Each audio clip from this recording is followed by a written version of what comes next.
Hello, hello, hello. All right.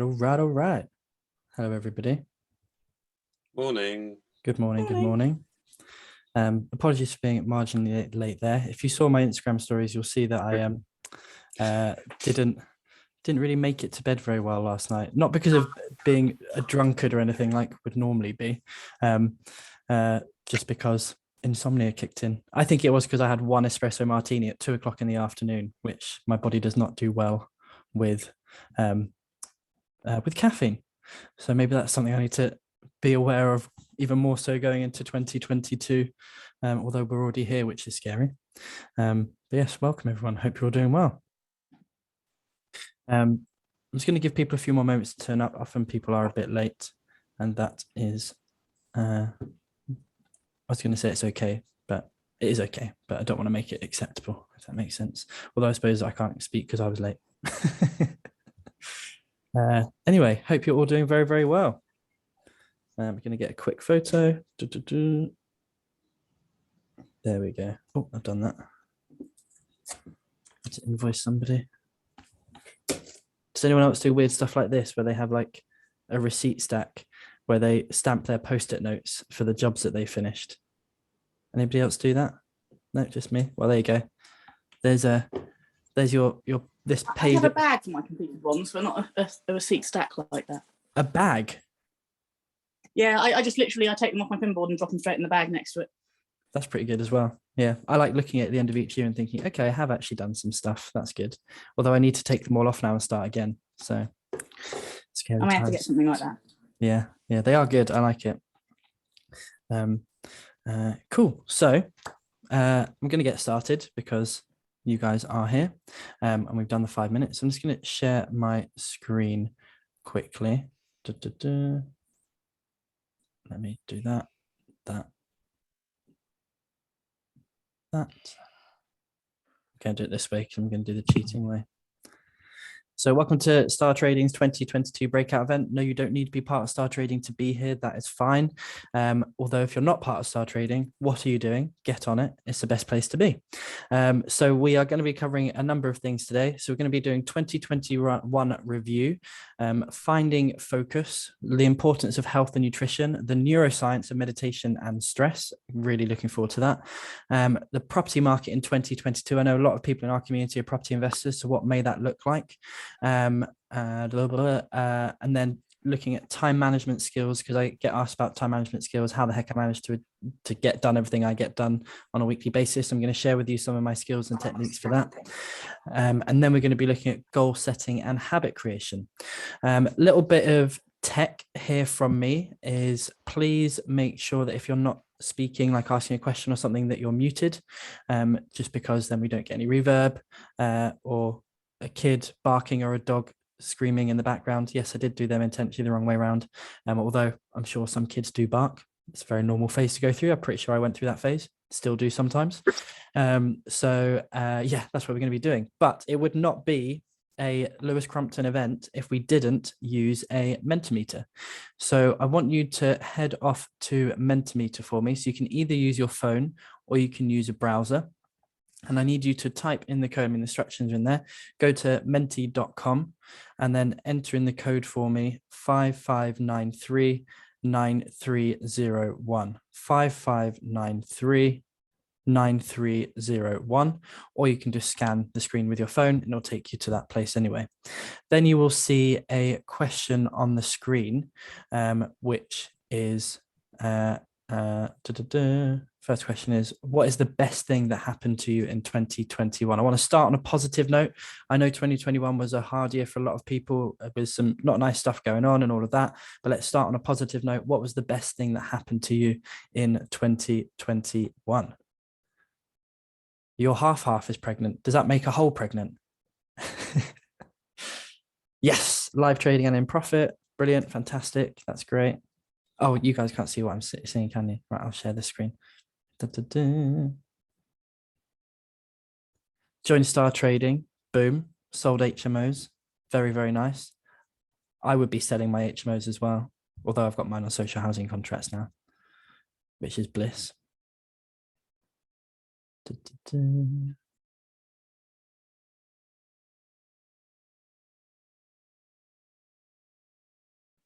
started an accounting firm. Sweet.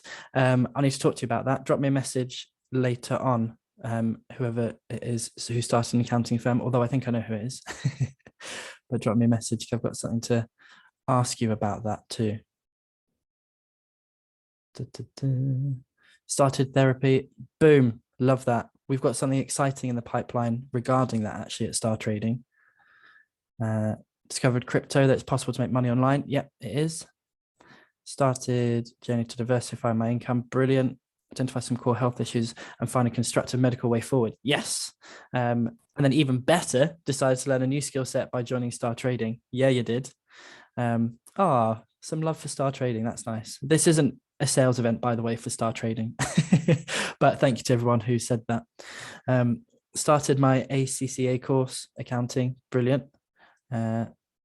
Really good stuff. This is some exciting stuff, you know, guys. There's some big things here. I personally get really excited by the health stuff because although I'm not the healthiest of people, as everybody who watches my stories knows, although that is in the process of changing now. And you'll be hearing from the guy who's helping me on that later. Oh crap, is this? Do I need to, let me just change this. There we go, I've taken off already. When we sort out our health, it's such a game changer for everything else. Like it is an old saying, I think, and I'm going to butcher it here, but there's no point in having physical wealth if you haven't got physical health or mental health, because if you don't have those things, then you can't enjoy everything else properly. You don't have the energy to do things like you should do. Guys who were on this call last year, we heard from a guy called Ricky Singh, who has an organization called Supply Life, who do like blood tests and stuff to see what your body's intolerant to, which you can change intolerances. And the guy who's talking today has a different view on intolerances. So I love hearing from different perspectives. But when I ate for a period of time correctly to what my body likes versus what it doesn't like, which basically cheese, gluten, sugar, all of that stuff it doesn't like. I felt incredible. My mental alertness was the best it'd ever been. My energy levels were the best it'd ever been. So there is definitely a lot of what I think we should be, not a lot of what we should be focusing on, but our health and wellness in general should definitely be one of our top priorities every single year. Cool. By the way, guys, if you do have questions as we go through, you can throw them into the Zoom chat box here. That's not a problem. And I will spot them and I will answer them. But yeah, these are really, really cool. So we need to go to the next question. Sorry, I'm just blathering on here. So if we go to the next question, there will be another one come up.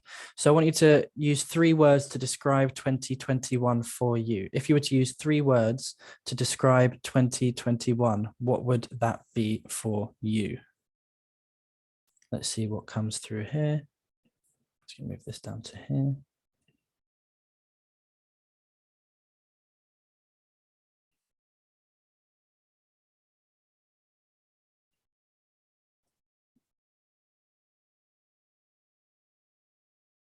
Calm, cathartic, interesting word.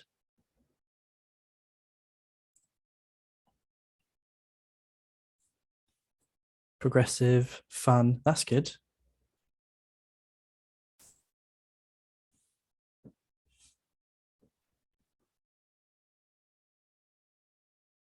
Growth, yeah.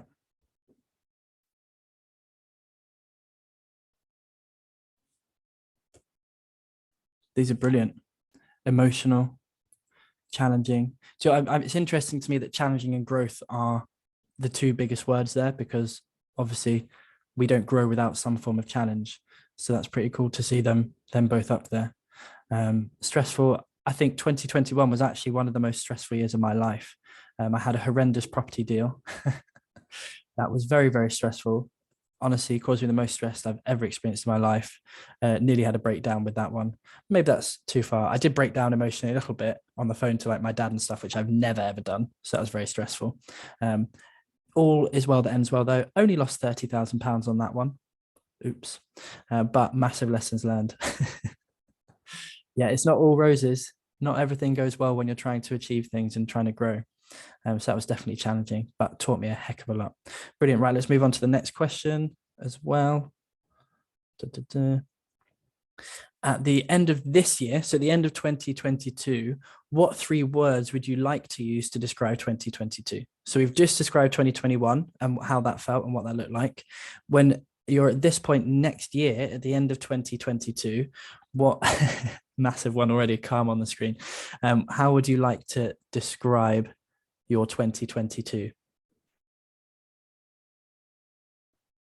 Phenomenal. I like that word. Fulfillment. Oh, yes, I love that. Consistent. Yeah, we're going to be talking about consistency and the best way to be consistent later on.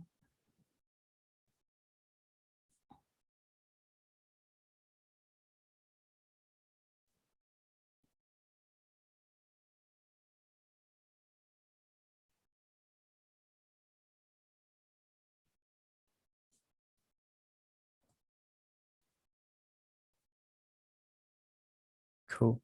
Brilliant. Some good words coming through here. I'll just wait a couple more minutes for a few more to come through. Happy. That's a good one. I hope 2022 is a happy year as well. I hope we don't get ridiculous lockdowns as well. Leap forward. I like that.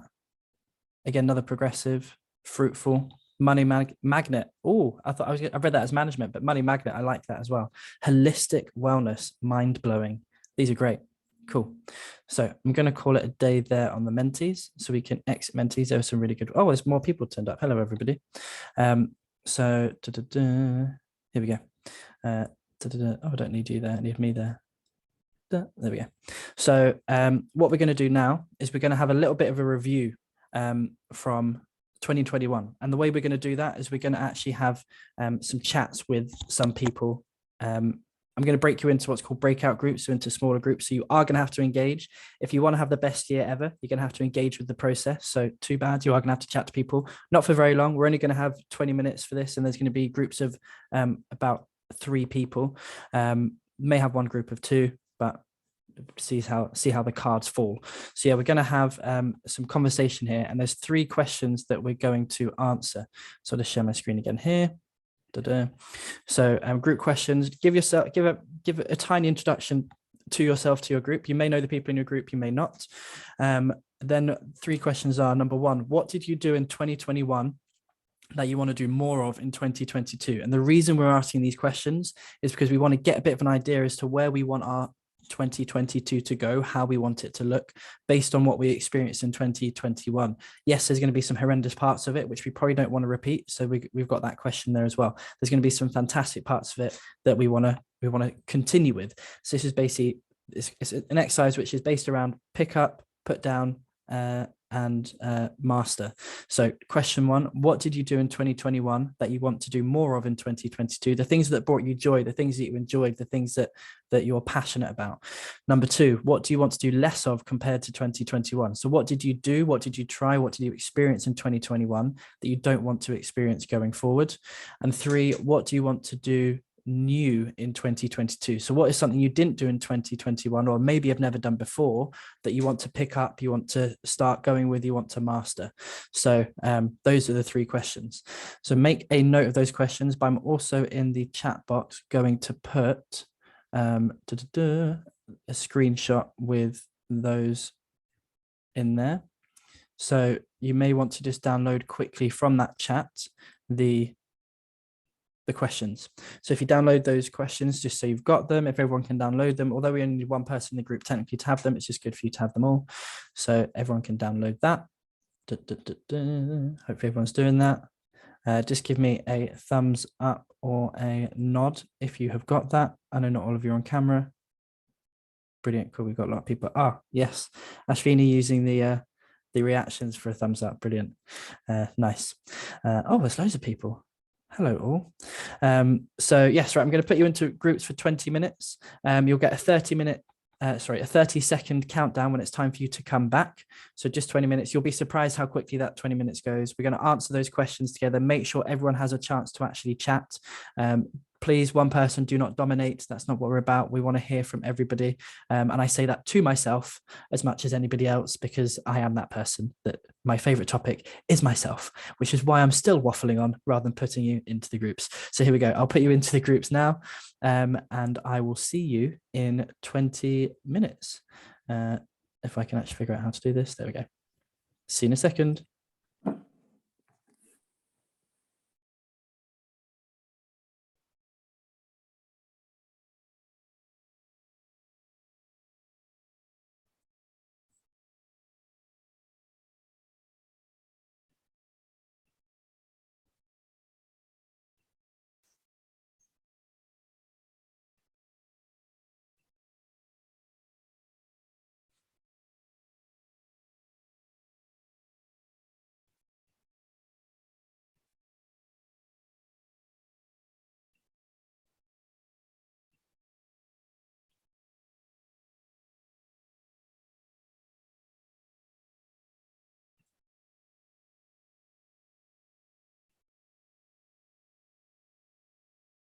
Roy, have you just turned up? No, I didn't have the microphone or video on, so I had to go to settings to put it on. Okay, do you know what group you're in? 7. 7. Okay, cool. I'll put you there now.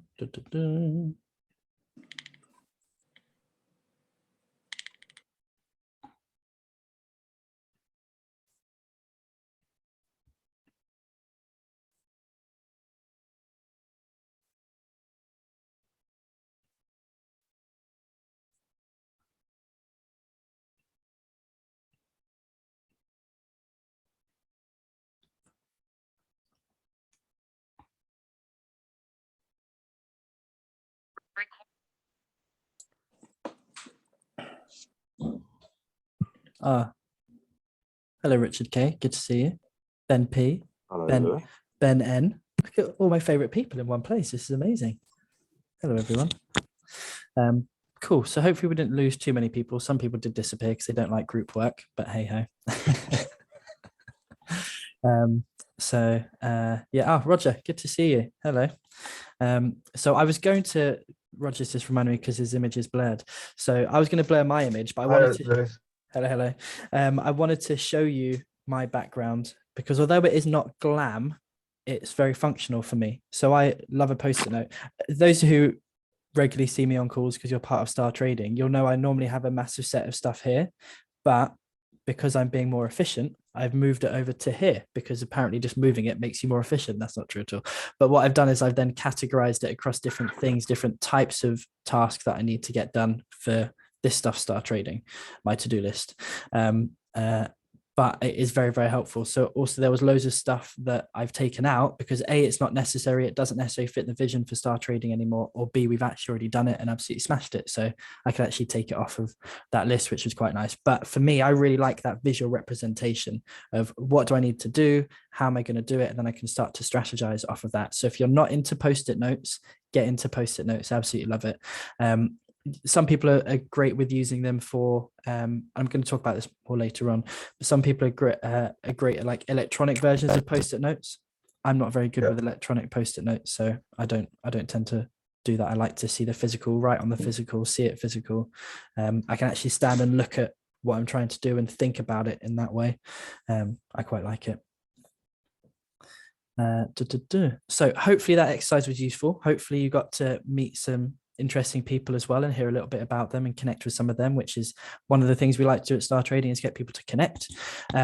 So from that, what I want to have you kind of do now is think about what you want 2021 to look like. So we're going to do this in kind of a two-step process. Now, when I work with coaching clients one-on-one, which is maybe slightly different to Star Trading, although a lot of them are in Star Trading, they're not all, but with coaching clients, I'm being a lot stricter this year with them.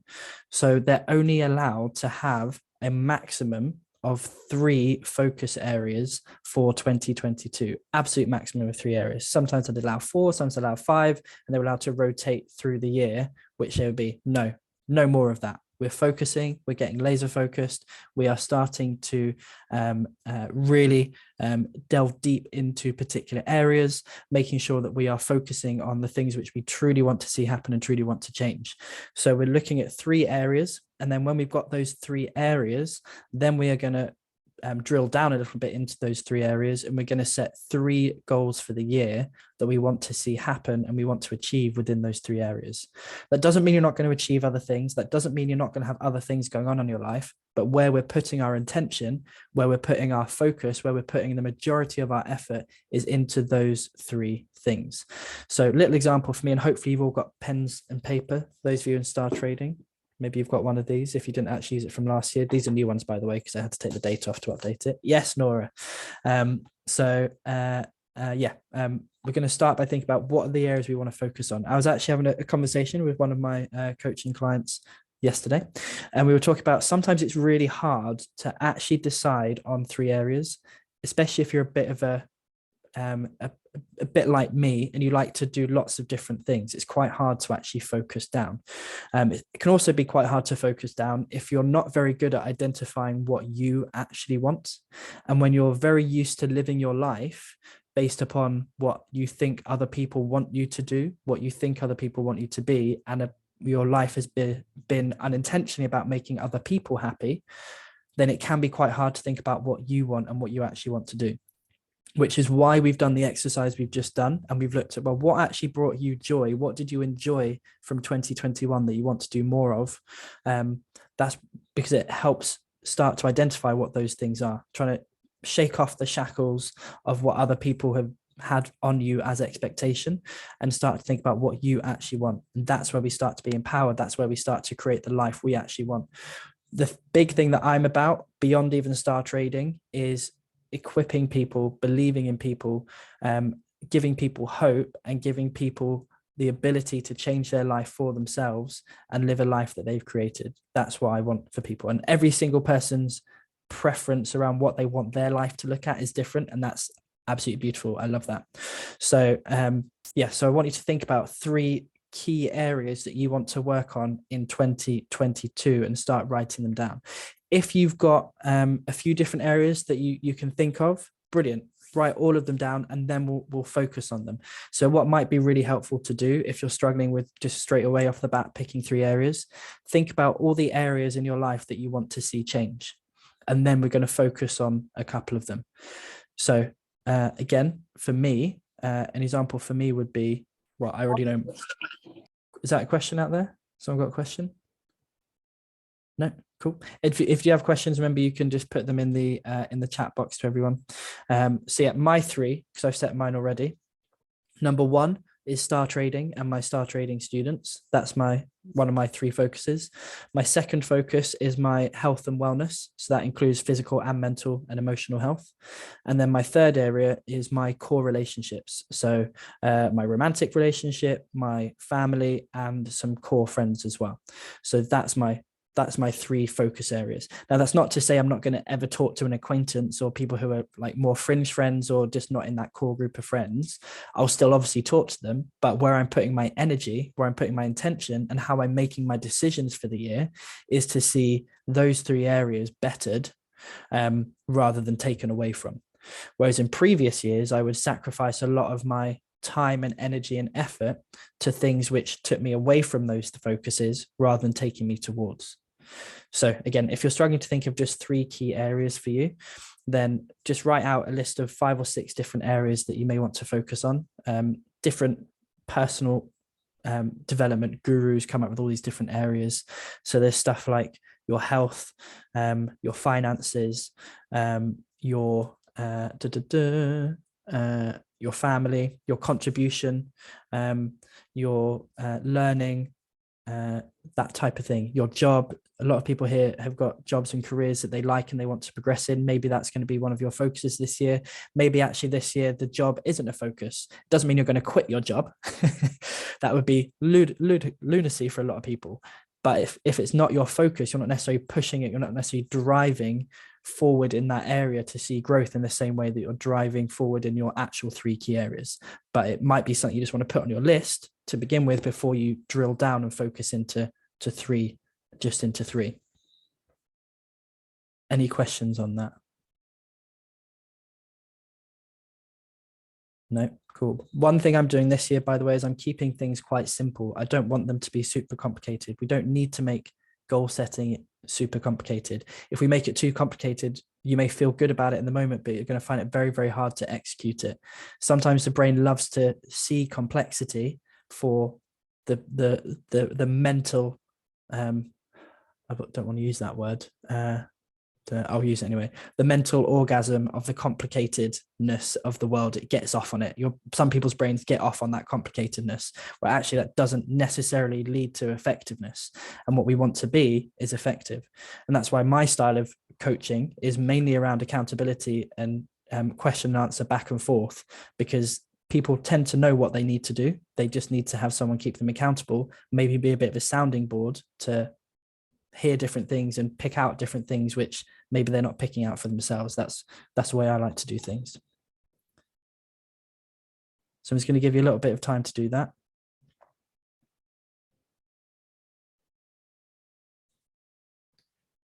I've got a list here actually of different areas. Let me just grab it.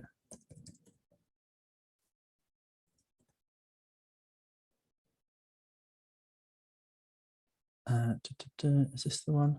Yeah, so it could be your physical body, emotions and meaning, your relationships, your time. Fun is often a category as well. I've definitely had points in my life where I've had to focus on actually making myself have fun. Career could be your mission, what you feel your purpose is on the planet. Your finances could be your spirituality or your contribution, like charity work, that type of thing. I think this is the first year ever, because I'm actually being laser focused and making it more simple for myself. This is the first year in 10 years that I don't have on my goals for the year, learn Spanish. It's not there. Because guess what? It never happens, because it's just another thing I'm tacking on because, oh, I really want to do that. Yeah, I do really want to do that, but I've not given it any time so far. When I have given it time, it's a bit of a poor effort because it hasn't been a primary focus whatsoever. So then what does that do? It leaves me feeling like I failed at something, leaves me feeling like I'm a bit lazy because I've not just put the work in and worked harder and made more time to do this and that, whatever. Okay, great. Let's beat ourselves up some more, shall we? Because that's going to be helpful in the long run. And see, I'm not going to Spain this year on holiday anyway, so why do I need to learn Spanish? Again, it's just kind of an ego thing, that really. Cool. So give me a nod or something, or give me a yes or a thumbs up in the chat if you've got your 3 areas. Cool. If you haven't got your 3 areas, brilliant. Yes, seen all the thumbs.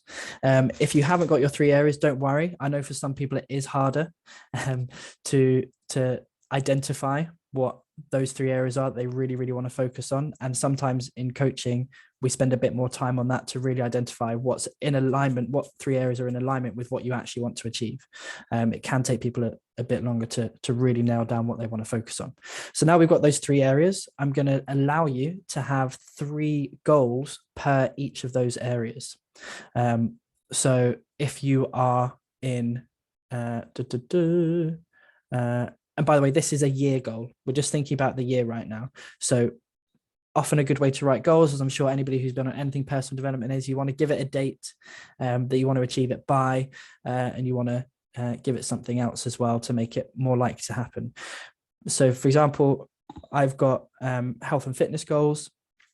My goals are quite general because I'm more working out to be in better physical health rather than to be a sexy beast. If I happen to become a sexy beast as a result, then brilliant for me and brilliant for you, because you know full well that I will be taking my top off on social media if I'm looking that good, especially if I've worked hard for it. So it's a little treat for all of you at some point in the future, but we'll see what happens because I love a Chinese takeaway. So, you know, life is about balance, right? It's all about balance. Yes. Are you doing a triathlon, Lewis? Oh, goodness me, no, I've not got the knees for it. Although I'm working on that. That is something I'm working on as well. So your knees. That's an interesting exercise. It'd be good to see that one. Wow, Tom took it to a different place, which is normally my job, but thank you very much. That's why I've got notes. Anyway, moving on. I need to scrub that out of the recording. Yes, that's taken me completely off track now. So yeah, three goals for each of the 3 areas. Try and give it a time we're looking at a year. If you want to drill down even more into each of those 3 goals, so say your goal is to lose a stone by December 31st, 2022. You may have goalposts in the meantime as well, but let's just start at the top first in terms of the overall goal. So what is your goal within that area? And then we can think about action points for each of those after, and particular milestones through the year. Any questions on that? I'll give you a bit of time to do that.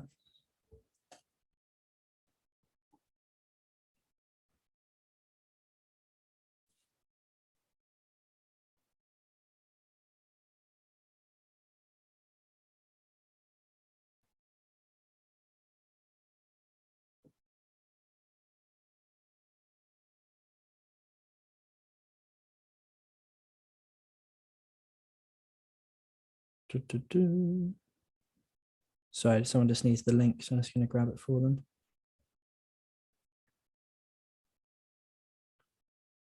And obviously a lot of my goals revolve around Star Trading, and I cannot tell you how excited I am for this year with Star Trading, just because of what we're going to be doing for students. It's going to be amazing, if I do say so myself.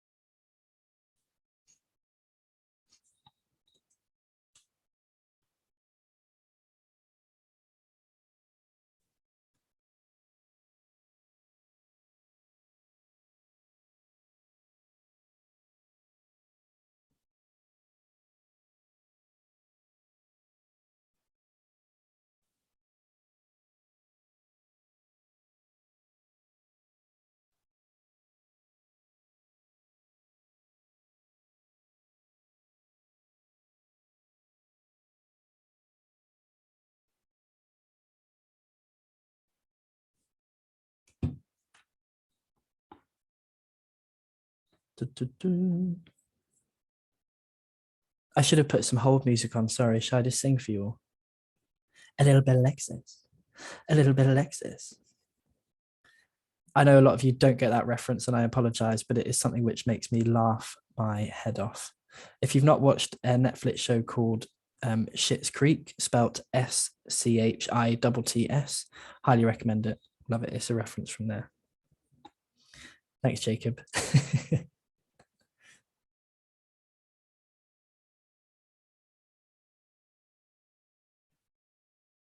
I think I can actually play some music.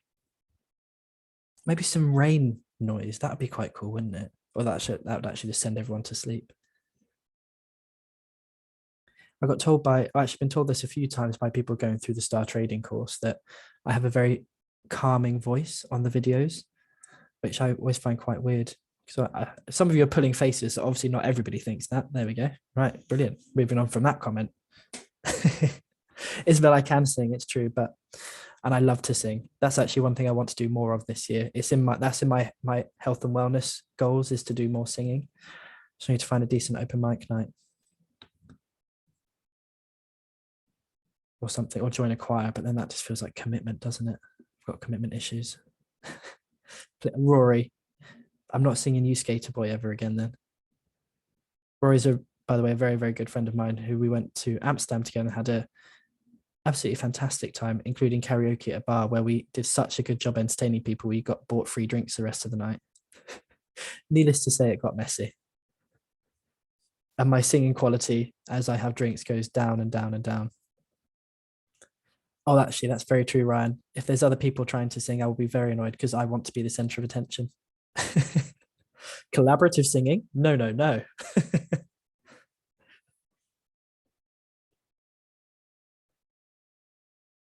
Right, let me just double check. Have we got everyone here?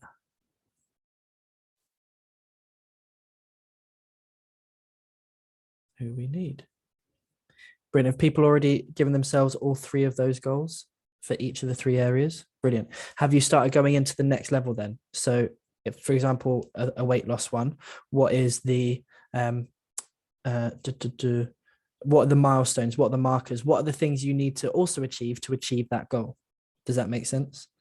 And then what we're going to do in the next session, if you have finished already and you've got a bit of time now, what I like to do with goals is I like to then turn them into habits.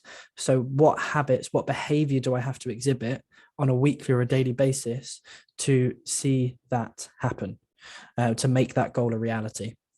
So for example, if my goal is to read 12 books in a year, then I need to read 1 book per month, which means I need to read for X amount of time or X amount of pages on average per day. Does that make sense? So we go from a goal to then a habit. And then what I personally like to do is forget the goal and just make my goal working on those habits, because then that thing is going to happen. That's how I like to do things.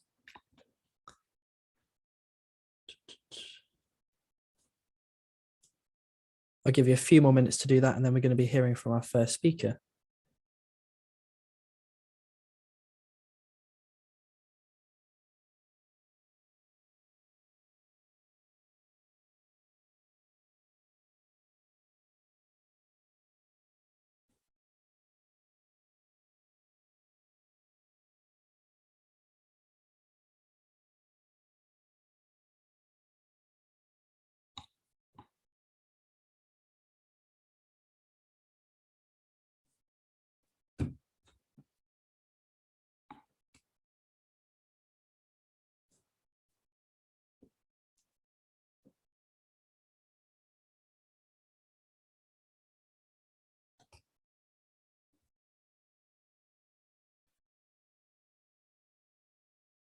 By the way, I do want to say, well done everyone for being here, because I mean, it's a cheesy thing, but you do put yourself in the like top 10% of people by even writing down any form of goal.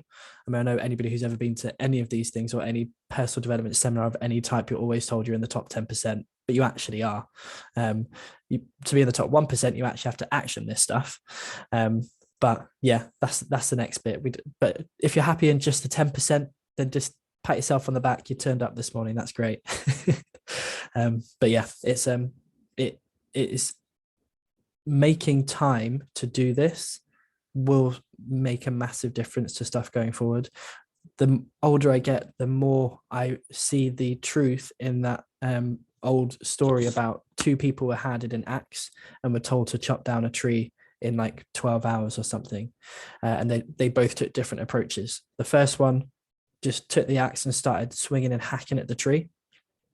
The first one spent 10 hours sharpening the axe and then cut down the tree and actually finished first, because he actually prepared, got everything in place he needed to, made sure his tools were sharp, and then went for it. It's kind of like warming up and stretching before you do a gym exercise, I suppose, something like that.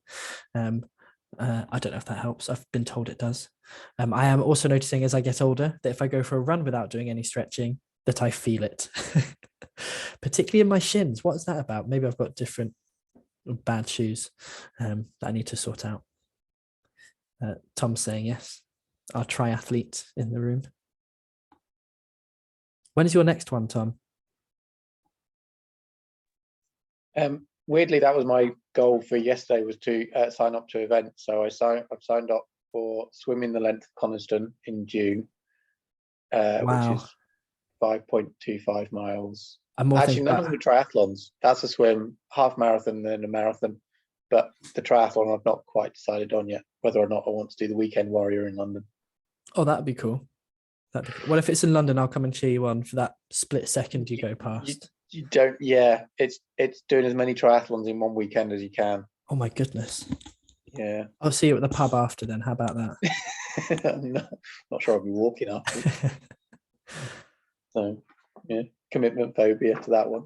Yeah, I'm not surprised. Da-da-da. Cool. So, if you've not finished that, don't worry. We can come back to that shortly. We are going to go into some more habit creation around those things later on. But for now, I am going to pass over to, let me just double check I'm recording. I am to Shane. So Shane is going to talk to us about health and nutrition and the importance of that. So yeah, Shane, we're going to pass over to you. Thank you, Lewis. I joined very late, so I missed the start of this one. So apologies. But yeah, Lewis just asked me to do a talk on health and nutrition. My background is in nutritional biochemistry, and sports and exercise metabolism, sports nutrition. And also just kind of got into trading recently when I met Lewis. So he asked me just to do the talk here. I live in Dubai currently. I've been here for 7 years, and I was just nominated as a health coach of the year in 2021 across Saudi Arabia and the UAE, with 4 nominees. So it was quite good to get that nomination just recently. I'm going to just do a quick talk on kind of health and nutrition, but I'm not going to go into the whole getting up at 5 a.m. starts and stuff, because we always hear that kind of stuff. So I'm going to go down more the kind of neuroscience side of things with neurotransmitters, specifically dopamine and serotonin. We've got also acetylcholine and GABA, which I won't really touch on because it's going to be pretty quick. And then I'll just give you some kind of takeaways at the very end that you can apply to your day-to-day life as well. Can I share the screen, Lewis? Yeah, you should be able to. If you can't, let me know. Cool. That work? Yeah, it does. So I just flew back from home the other day. So I put this together just when I was on the flight because I had nothing else to do. And Lewis just asked me the day before I left. So I decided it was a great time to do it. So firstly, neurotransmitters, like what are they? The brain is made of approximately 86 billion nerve cells, and all these cells communicate via chemical messengers, which are called neurotransmitters. This might go in a little bit in depth, so don't worry about it. I just want you to realize that there's more to health and fitness than just waking up at 5 a.m., 6 a.m., having a bowl of porridge and cracking on with your day. There's more to life than that. So for a chemical to qualify as a neurotransmitter, it must meet certain criteria. It must stimulate, or it works like a lock and key mechanism. So it must be found in the brain, and it must have a specific receptor for it alone. So basically like a lock and key. So when the chemical messenger is released, it must fit into a receptor. Similar to anything we do, like if we look at testosterone and androgens, it all must have a receptor site to attach to. So we classify neurotransmitters by their chemical structures, but we need to isolate them into categories like amino acids, peptides, and monoamines, which basically means that they are protein structures. So people think of protein for growth and repair, and I get a lot of pushback from females who say they don't want to take protein supplements and stuff because they're going to get big and bulky. If we look at baby formula, whey concentrate is in baby formula. It's an ingredient that's used, and it's needed for enzymatic reactions in the body. It's needed for more than just growth and repair. It is the backbone of our immune system, especially in times like right now with the pandemic. We need to make sure that we've got adequate protein, and that's not just for growth and repair. As we see, it's what's making up our neurotransmitters as well. So we've got inhibitory transmitters, which will decrease the likelihood that a nerve impulse will fire, and we've got excitatory, which will increase the chances that the nerve impulse will fire. These functions are not 100% though, as some neurotransmitters will be either excite or inhibit depending on the receptor site that's available. Again, not really, there's just kind of like what a neurotransmitter is. It's just a chemical messenger really, and as I said, the backbone of it is a protein structure. So we need to make sure that we always have adequate protein, which I'll touch on at the end here. So what do they actually do? They regulate the mood, the motivation, the energy cravings, libido, sleep. They control our focus, concentration, memory, and perception of stress, which is a big one, is perception of stress, how we perceive things. Making energy is a costly process in the body. So if somebody blows their horn at you on the road and you're effing and blind and back, you're using an energy costly process when it's not really necessary. It's one thing that I've learned over the years, and I'm a super laid back, chilled out person now. I don't really get angry at anybody. If somebody challenges me, it is what it is. There's no point in wasting our energy. They act as messengers to our autonomic nervous system, which controls the involuntary actions like breathing, heart rate, and digestion. and they literally shape who we are, what we do, and how we live our lives. But it is important to realize that abnormal activity of the neurotransmitters can lead to many nervous system diseases or psychiatric disorders. We've got a lot of issues with neurotransmitters and depression and anxiety. So neurons, they do not touch each other. In fact, there's a small space between them. So there's a little space. And at the end of the neurons, thousands of neurotransmitter molecules, which are the chemical messengers, are packaged into small sacs, and these get released into a small space. The transmitter has the potential, and it's always a potential, to bind onto the receptor site of the adjacent or of the opposite neuron. And this is how they communicate with one another. So what is the causes of imbalances in us? And the reason I'm getting onto this is because it comes down to dopamine and serotonin and motivation, drive, and how we feel, especially when it comes to things like trading. So a massive amount of the world's populace have subpar neurotransmitter levels, and it is important to note that lifestyle factors play a huge role in this. Chronic stress, poor diet, environmental toxins, which is a funny one because when I was at home at Christmas, my dad was burning Lenore, which is what he used as a fabric softener. He said it made the house smell nice, and I absolutely cracked up because he's got cancer and it is not there to inhale. He didn't realize that, and I said that's what essential oils are for. And it's not just him, there's a lot of people that are doing stuff like this and they don't realize it. And that can have an effect on neurotransmitters. We've also got alcohol, which we know nicotine, caffeine, and recreational drugs are the major culprits here. Aside from this, hormonal imbalances can cause subpar levels. So when we look at females, in particular here, we've got estrogen and progesterone, two hormones, and when they are imbalanced, even though they look quote unquote within range on a lab report, you could have something called estrogen dominance, which is what it is. It's a dominance of estrogen. And this is a lot of things that doctors don't pick up on. We've got chronic inflammation, thyroid diseases, and blood sugar imbalances play a big role here as well. So we can genetically be predisposed to certain neurotransmitter imbalances, with methylation or COMT playing big roles here. Lastly, we have an entire class of prescription drugs or over-the-counter remedies that work by altering neurotransmitter levels. So dopaminergic drugs increase the dopamine activity, and acetylcholinergic drugs block the synthesis of acetylcholine. But as I said, I won't touch on this particular one here. So what is a neurotransmitter imbalance or deficiency? Well, quite frankly, these terms, they're not accurate, and we should be looking more towards something like abnormal neurotransmitter activity. So we can recognize symptoms of abnormal activity of the most influential neurotransmitters, and we can take the necessary steps to bring these chemicals and your life back into balance.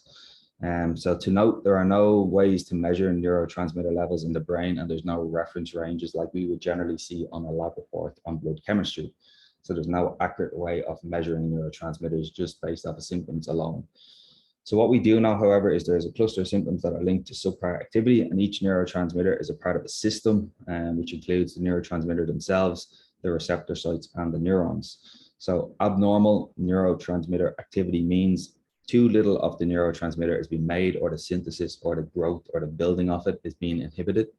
There's too few receptors, so the neurotransmitter cannot bind to them, and the actual receptors aren't working effectively. Neurotransmitters are metabolized or broken down too soon, or the neurotransmitter is not being recirculated appropriately. So the four major neurotransmitters are serotonin, dopamine, acetylcholine, and GABA, which I've spoke about. As I said, we're going to touch on serotonin and dopamine now. These are responsible for most mood disorders and problems associated with memory and focus.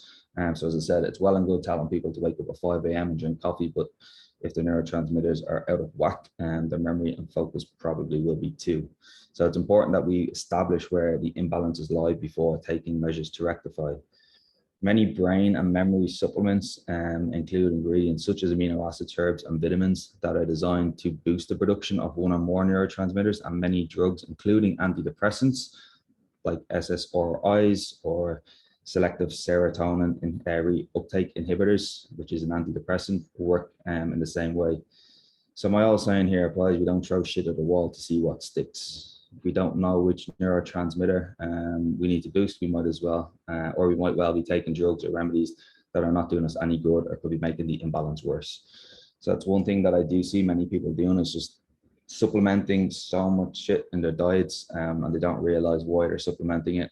I've seen this many times where you get a lot of females, and again, I'll just touch on this for progesterone and estrogen, and they're taking supplements like DIM, which is going to metabolize estrogen to try and rectify an imbalance that they don't actually have.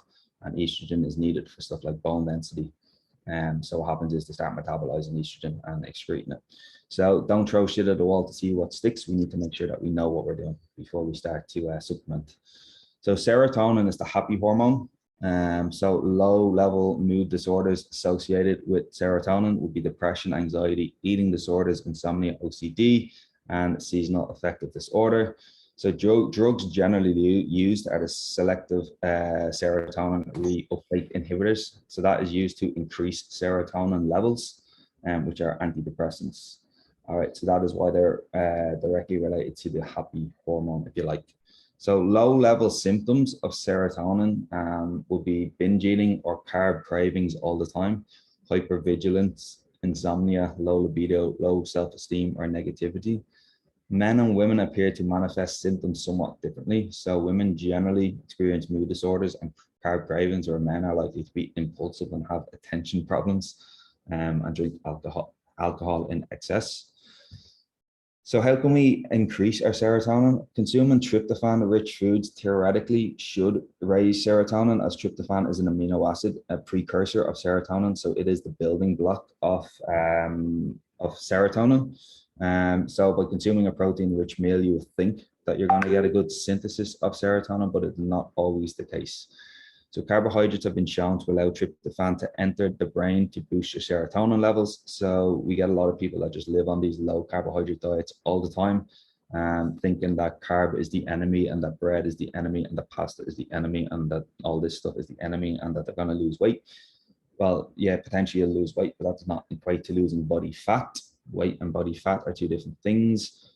So always just living on a low carbohydrate diet, you could have potential issues with serotonin levels, which is going to obviously have these downstream effects of binge eating, carb cravings, low libido, insomnia, self-esteem, negativity, and hypervigilance. So brain neurons that release serotonin are unique in that the amount of neurotransmitter they release is regulated by food intake. So carbohydrate consumption acting via insulin secretion and the plasma tryptophan. So tryptophan is the amino acid, is the building block of serotonin. The ratio that increases serotonin release. So via insulin mediated, which means that when we consume carbohydrates, we get an insulin response. We get somewhat the same with protein, but not as much as carbohydrates. So protein does lack that effect, hence why carbohydrates are beneficial in the diet for serotonin levels. So tryptophan supplements may work better to increase serotonin than the tryptophan found in food. We've got 5-HTP, which is a tryptophan supplement, which a lot of people do take. But I think I have it down here that it should not. Yeah, so note 5-HTP should never be taken with antidepressants or sedatives or natural remedies that increase serotonin. All right, and that's one thing that I have seen in the past is people trying to supplement with 5-HTP to increase their serotonin because it's tryptophan, but they're also on antidepressants, and that can actually be fatal. So other supplements that raise serotonin levels include just a vitamin B complex, magnesium, omega-3, essential fatty acids, rhodiola rosea, and SAM-E, which is a metal donor. When we're looking at B vitamins, for anybody that takes multivitamins on this call, you'd always want to look at one thing that I look for is when it says folate or folic acid, you want a multivitamin that would say as 5-MTHF. That would be a bioavailable form of vitamin B, which means your body will absorb it. If it's coming in as folic acid, chances are the ingredient profile on the multivitamins are not adequate and you will just excrete them. So basically waste the money. And one shop that sells a lot of these is the likes of Hollett and Barrett's. That's why I never recommend places like this for supplements. So when taken together, so 5-HTP and an antidepressant, or if you're taking something like SAMI or St. John's wort, when taken together, these can lead to potentially serious conditions called serotonin syndrome. But daily exercise, sufficient sleep, and exposure to sunshine can increase serotonin levels too, which obviously, depending on the part of the world you're in, me being in Dubai, I should say it's sunny today, but it's absolutely hammering rain outside. But in general, being in a sunny climate is going to raise that serotonin levels. So when we look at dopamine, that is the motivation. So serotonin being the happy hormone, and then dopamine being more directly related to motivation. So dopamine gives us the drive and focus we need to get shit done. So it's so critical to motivation that dopamine deficient lab rats become apathetic, so much so that they literally starve themselves even when food is present. So that's studies that's done on rats that were depleted of dopamine. Dopamine also plays a role in the body's pleasure reward system. So dopamine is released when needs are met and delivers a feeling of satisfaction when goals have been accomplished. So if you're low or you've lost your zest in life or being self-destructive, your dopamine levels may be low. So apathy, no ability to experience pleasure, low energy and motivation, and low libido are low dopamine symptoms. So dopamine deficiency can manifest as lethargic or apathetic form, where you just don't want to do jack shit, you just want to do absolutely nothing. So it can be a form of depression, unlike the anxiety-ridden depression linked with low serotonin. It's just, you're always lethargic, fatigued, and you just don't want to do anything, but it's not anxiety-ridden. So many people self-medicate with addictive substances like caffeine, alcohol, and sugar, nicotine, recreational drugs to try and increase their dopamine. Others get their dopamine fix from stuff like shopping, sex, gambling, video games, and thrill-seeking behaviors.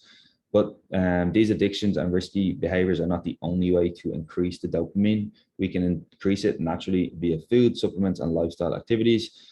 So tyrosine, so the other one on serotonin was tryptophan. So this is tyrosine. It's a precursor of dopamine, and it must be present for dopamine synthesis or for the creation of dopamine. Again, tyrosine is an amino acid. It comes from protein, hence why we need protein. It can be found in most animal products, but coffee and green tea also increase dopamine. But while these beverages have great health benefits, caffeine in excess can be a hallmark of low dopamine. So people that are always just pounding back coffee and say that they still have no motivation is potentially a reason why they've just tanked their dopamine levels. So we can look to supplement directly with L-tyrosine. So you can supplement directly with L-tyrosine.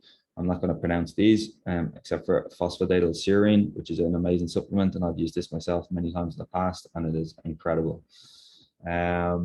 Healthy lifestyle activities like physical exercise, meditation increase dopamine, and since dopamine is released when we accomplish a goal, this is a big one, taking on new challenges help raise dopamine. So break down your long-term plans into short-term goals, then every time you tick off one of these off your to-do list, you'll get a dopamine boost. So for example, I would tell Lewis, I'm going to do back testing on 5 charts. I'm going to do back testing on 5 charts. I'm not going to tell him I'm going to do 15, because if I don't complete 15, I've technically failed. If I complete 15, amazing. But I'll say do the least. So once I know I've done the least, at least I've done it. So key takeaways from neurotransmitters aside, this is just something that you can take into your own kind of day-to-day habits without having somebody like me on board, will be to optimize your sleep. We need to aim for 4 to 6 sleep cycles per night. A sleep cycle is approximately 90 minutes. That would equate to 6 to 9 hours sleep. So if you ever wondered why people say you should get 7 to 8 hours sleep a night, it is based off a sleep cycle, and a sleep cycle being 90 minutes. Avoid caffeine after approximately 2 p.m. due to the half-life of caffeine. So caffeine is a classified drug. It metabolizes via the cytochrome P450 enzyme in the liver. If we consume caffeine after 2 p.m., for argument's sake, the half-life of caffeine, and if you've been zoned out for the last 10 minutes, just please listen to this. The half-life of caffeine is approximately 6 hours, we'll say, anywhere between, say, 3 to 9 hours, but we'll just put it in the middle and say 6 hours. If you have 200 milligrams of caffeine at midday, at 6 p.m., that 200 has a half-life. It's now 100 milligrams, and by 12 midnight, you've still got 50 milligrams of caffeine bioavailable flowing through your body. And that is only from 200 milligrams of caffeine. Now, if you have 400 milligrams, or you have a can of Monster, which I think is around 300 or 400 milligrams of caffeine, you could be going to bed at night with 200 milligrams of caffeine still bioavailable in the body to be used. Hence why I always say there's a difference between being asleep and being unconscious. People will tell me that they can sleep on coffee. yeah, you can be unconscious on coffee. Are you getting adequate good rest? Probably not. So that is why 6 to 9 hours sleep per night, limiting caffeine after 2 p.m. just due to the half-life. So aim for 3 main meals per day, approximately 30 to 35 calories per kilogram of body weight. This is around about maintenance for the majority of people. That would be around about 14 to 16 calories per pound. So 30 to 35 per kilogram, or 14 to 16 per pound. Protein intake, approximately 1.8 grams per kilogram of body weight. That can be upwards or downwards for the likes of Tom, I think it is, that's in the triathlons. And generally, it's going to be very easy to hit a protein intake with the kind of calories that he will be consuming. The RDA for protein is 0.8 grams, which is literally like nothing. So that is why we always look to around about 1.8 grams. Carbohydrate intake for general population, and I put this because, again, somebody like Tom would be upwards of around 10 grams per kilogram of body weight per day. But anybody else, if you're just sitting sedentary, around about 2 to 4 grams per kilogram of body weight per day is absolutely adequate, especially if you're not doing a whole lot. You do not need a hell of a lot of carbohydrates in the body. But that is definitely sufficient. If you're a 90 kilo male and you're on 2 grams per day, you're nearly at 200 grams of carbs. Like, it's still quite a bit. Fat intake, generally around about 1 gram per day, per kilogram of body weight per day. Never ever going below around about 30 grams, especially for females here. Well, males and females, but generally with females being on a lower calorie intake, 1 gram or less than 30 grams per day would not be good, because fat is the backbone of our sex hormones. Nutrition should be focused primarily on whole foods, and this is what I was saying to Lewis. So if it grows, eat it. If it doesn't grow, and if you can scan it and put it into MyFitnessPal, just question whether it should be consumed. If you pick an apple off the shelf, there's no barcode on it. It is a whole food. It is grown. It grows. Yes, there's a barcode when you put it on the scales and you weigh it, because they need to put it through the till. But generally, anything like a grain of rice won't have a barcode, a potato won't have a barcode. All the stuff that you don't want to hear me say will not have a barcode, because it is not processed and it's not tasty. Well, to some people. Steps hitting approximately 8,000 per day. The reason I use 8,000, we always hear 10,000, but there's no actual, real rationale behind 10,000. Around 10,000 steps is going to burn about 400 calories. So it's not a hell of a lot when we look at metabolic equivalents. 8,000 steps per day is literally, if you were to stand on a treadmill and put it to a speed of 5.5 kilometers per hour, which is nothing, 8,000 steps would equate to 30 minutes in the morning and 30 minutes in the evening. And I think everybody would have 30 minutes in the morning and 30 minutes in the evening to get in 4,000 and 4,000 steps. So again, they're just some takeaway points if you want to just structure your own nutrition. But as I said, the biggest thing here is neurotransmitters, dopamine and serotonin, play a big role in our motivation, our happiness, and our drive to succeed in life, whether that is in trading or in your own business. And it is definitely something that people need to take more notice of. Thank you very much, Shane. Thank you. Couple of questions have come through here as well, so see if anyone else has got any, feel free to put them in. One question from Tom is, are all carbs created equal, or are some carbs better than others? The way I look at a thing like this, and I always say this, is I look at the bigger picture. Like when we look at carbs, like I always say, like if you consume 1,800 calories and you're dropping weight, and that 1,800 calories is coming from McDonald's, like if you're in a deficit, you're going to lose weight regardless. All right. Will your body composition be good? Arguably not. You could be eating more whole foods. The thing with carbohydrates, the only time that I would actually look at if they're all created equal is if somebody has some sort of insulin resistance here, and we need to monitor their intake. Other than that, if you're generally healthy, or if you're fit and you're doing exercise, if you consume Cocoa Pops, I don't care. If you consume potato, I don't care. But if you've got an issue with insulin resistance, or you are somewhat, if you're diabetic, or you've got glucose intolerance, then yes, arguably then you have to look at your carbohydrate intake and differentiate. Especially when we look at athletes, like again, I'll just use Tom, sorry, just keep picking on you, but I just heard Lewis say this at the start. Like when we look at how much we can actually absorb, around about 60 to 80 grams of glucose per hour. Anything above that, we're going to be looking at fructose, just through different mechanisms and different pathways. in the body of the absorption of carbohydrates. So yeah, just to answer that, yeah, you can eat whatever you want in terms of carbohydrates as long as you are fit and healthy. Someone else has asked if we can get a copy of the presentation as well. Yeah, you can indeed. As I said, I came onto this call late, so I literally just had to text Lewis and told him just to give me 2 minutes till I put the end on it. So I will send it across, whoever asked that. Awesome. I'll send it. If maybe if you put it in the chat to everyone, Yeah, sweet. then people can just download it. That'd be awesome. Brilliant. One other final question. So what is one very simple takeaway, not Chinese takeaway from what you've just said, that people can, an action they can take to see the biggest improvement in the smallest amount of time? Because everyone likes that quick fix pill, don't they? But what's one thing they can do, especially if they can't maybe afford supplements? What is something they could do? The biggest takeaway, and this is the most boring takeaway, and this is like my whole business is online. Like my coaching business is all online. I coach clients and athletes around the world. I've got athletes like triathlon, like triathletes. I've got some members of Conor McGregor's team as well, some of the fighters. The biggest takeaway that I always say, and this does not sell, so this does not make me money because people don't want to hear this, is stick to foods that grow. If you stick to foods that grow, you will feel better, you'll look better, you'll be way more productive, you won't feel sluggish, any inflammation in the body will go down, your face bloat, all of that stuff, the puffiness you feel will all go away.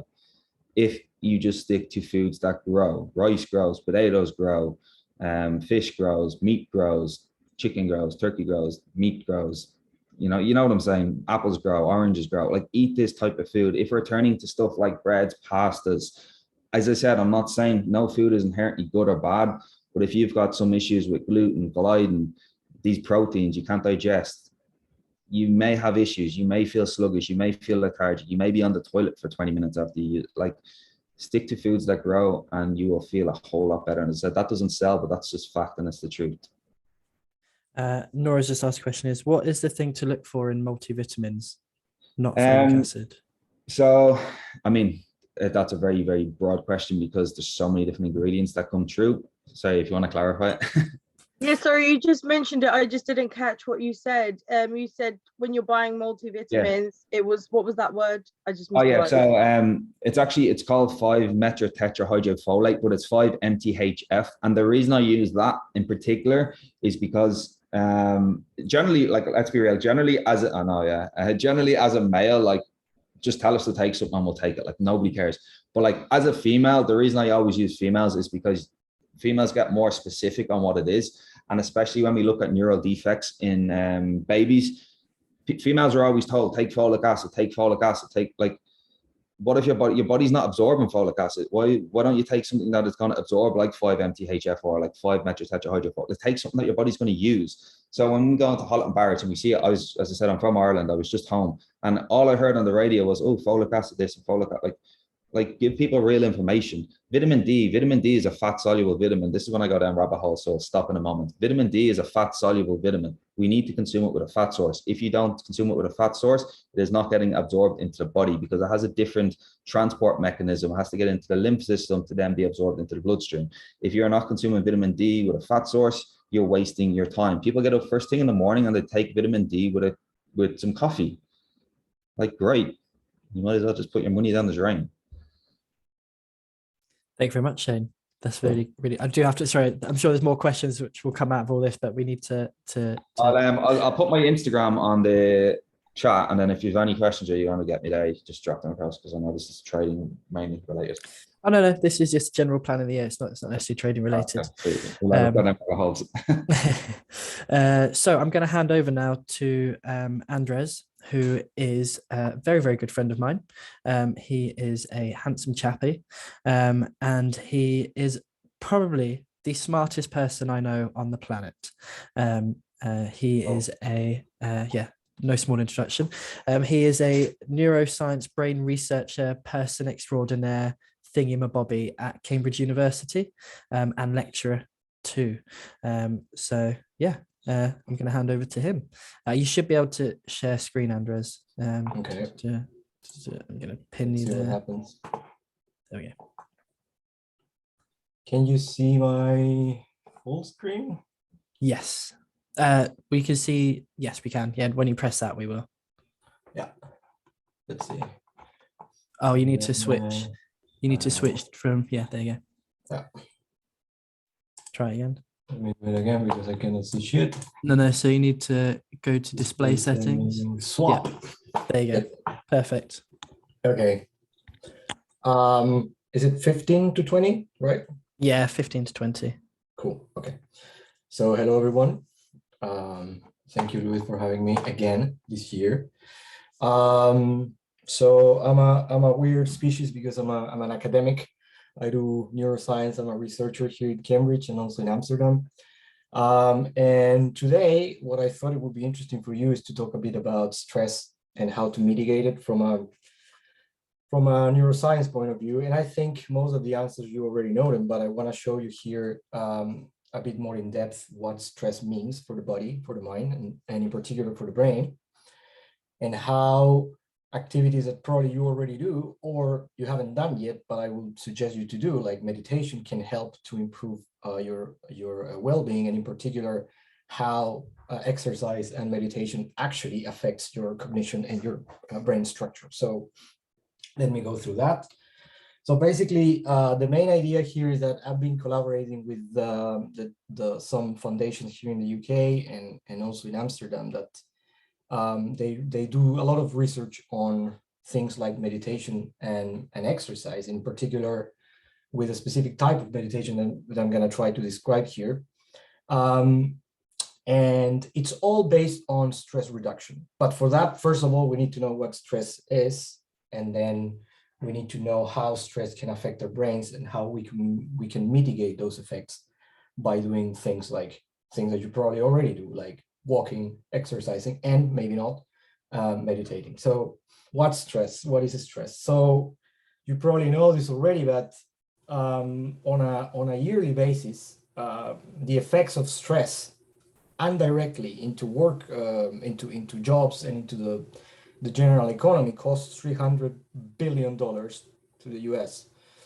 Some people call it the actual epidemic of the 21st century. Now that we're getting used to pandemics and epidemics, I think stress is a bigger one because it's everywhere and it affects us all at different levels. So we usually have 3 definitions of stress. The normal one is people when we refer to stress, we usually refer to the chronic one, but stress is a natural reaction of the body to any challenge or demand in general. So stress is a good thing in a good dose, but as we will see later on, if you start adding more and more levels of stress to your daily life, you can have very detrimental effects on your body and in particular in your brain. So that's what we call chronic stress. Acute stress is something in the middle, and it's basically this fight or flight response when you have quick, sudden reactions to demands, such as, I don't know, you lost a trade, I don't know what you're doing at the moment, but you get really anxious in a very specific moment in time, and you have a specific reaction that is not good for you. Well, we call that acute stress, and the body has different ways of going back to balance that I'm going to explain later. But there is something called chronic stress that is basically a sustained effect. So this is stress that lasts for longer periods of time, and you usually have no idea that thing is going on your daily life. You basically start feeling tired. You start attributing those symptoms to other things. But at the end of the day, what I'm going to show you is that you can accumulate a lot of stress over time without even noticing it. We call that chronic stress because at the end, you end up manifesting that stress into your body and into your brain and into your general mood in ways that you couldn't anticipate. So you're super used to charts. This is not the Bitcoin price, but if you see on the y-axis here, you have, let's say that we have any mediator in your body of stress. Let's think of cortisol. We all know what cortisol is. And if you don't know, it's a hormone that basically triggers a lot of sympathetic reactions in your bloodstream that I'm going to explain later. But if you have a lot of cortisol in blood, that's a mediator of psychological and physical stress. So the more of these hormones that you have in blood, and if we have in the x-axis time, what you can see is that you have these fluctuations in the level of stress. And in a normal regime, let's say here, when you have any situation that is stressful for you, I don't know, you have some situation with a family member, or you lost a trade or whatever. Usually the body is very good at activating the stress response, but later on to go back to a baseline level. And a baseline level, I mean some arbitrary value that is the set point that allows you to have a fluctuation of cortisol or any other stress mediator around this time point. So, but the problem is that if you start adding more and more and more and more stressors to your life, at some point, this ability that the body has to recover, to go back to balance, starts having a lot of troubles. And the problem is that this set point for this, what we call homeostasis, which is the ability of the body to recover, to go back to baseline, can change. So you can change from this baseline level to this baseline level if the stress is too high. So basically you can move your baseline up in such a way that your body is not able anymore to balance your normal level of cortisol, and then you start having what we call chronic stress, which is basically a new set point in your baseline levels of any kind of hormone. So this is basically the difference between normal stress or acute stress and the chronic stress, when you actually move the baseline up. So probably you have been all stressed out at some point. Lewis is always stressed out, for instance. And again, if you move these levels, what happens to your body? It's a very simple thing, and it has been described for the last 60 years, even though we have no idea how to control it. We're in an epidemic of stress, as I said, because your brain, which is always secreting hormones that are activating some glands that are close to your kidneys, is constantly releasing these hormones, and these hormones go directly to your bloodstream. And these hormones are adrenaline and cortisol, and they have all kinds of reactions in your different body parts, organs, like sweating, digestion slows down, the acceleration of the heart rate, tunnel vision, increased blood pressure, etc., etc.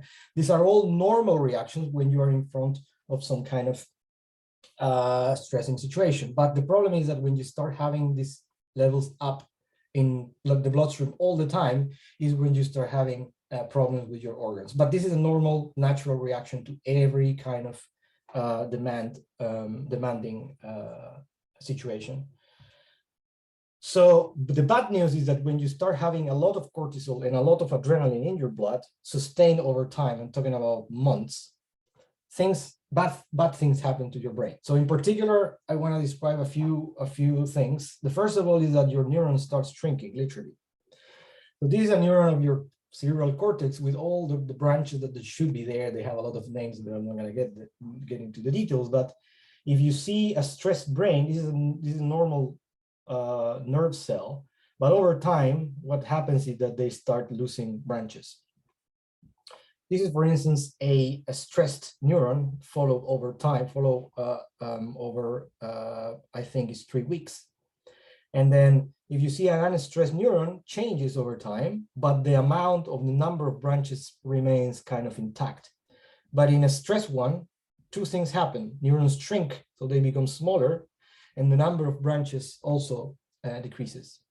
So you have, until these neurons might end up dying. Of course, we have 10 to the 12 neurons in the brain. That's a lot of neurons. We have 1, 0, 0, 0, 0 till 12. But if you start losing neurons in key parts of your brain, bad things can happen over time. So this is a normal neuron again, with all these things are in the microscope. So basically, if you take one of these branches, one of these little ones, and you see there are little buttons at the end of each branch. These buttons are actually where the contact between neurons happen. You start also losing those buttons. So even though you can have big neurons with a lot of branches, stress can also destroy the production or decrease the production of these little buttons that are, at the end of the day, the contact between neurons.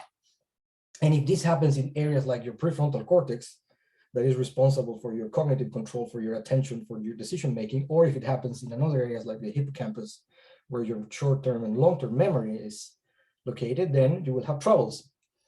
So I'm not sure if I have to mention the mental symptoms of stress. You probably know them all. But if you read this list, like poor judgment, increased impulsivity, anxiety, limited attentional span. These are all things that we all need in our daily life, right? So if stress affects these kind of cognitive abilities, well, we're in trouble. I think the most important effect of stress in the human brain is the ability to, so basically it impairs our ability to regulate other brain areas. So basically on your left, you have the king of the show, which is the prefrontal cortex, which is the frontal part of your brain. This frontal part of your brain is basically responsible for all kinds of regulations, for your thought, your planning, the ability to regulate your emotions, the ability to attend, the ability to plan, etc. And if this prefrontal cortex and the connections to other areas of the brains are healthy, then you're fine. The problem is that stress usually suppress, it doesn't necessarily kill all the neurons, but it suppresses the cortical circuits between your prefrontal cortex and other areas. And instead of that, you start having more activity from an area that is called the amygdala, that is a very primary, very ancient, evolutionary speaking, area of your brain that is responsible for all the regulation of very basic things like emotional reactions. So you start getting less and less rational, and you start getting dominated by the autonomic nervous system, which is basically a reactive nervous system. And we don't want that. So stress can immediately affect the ability of your prefrontal cortex to regulate your thoughts, your planning, your decision-making, and your attention. This is, for instance, a brain. This is the brain of all of us. If we get older, as we're probably is happening,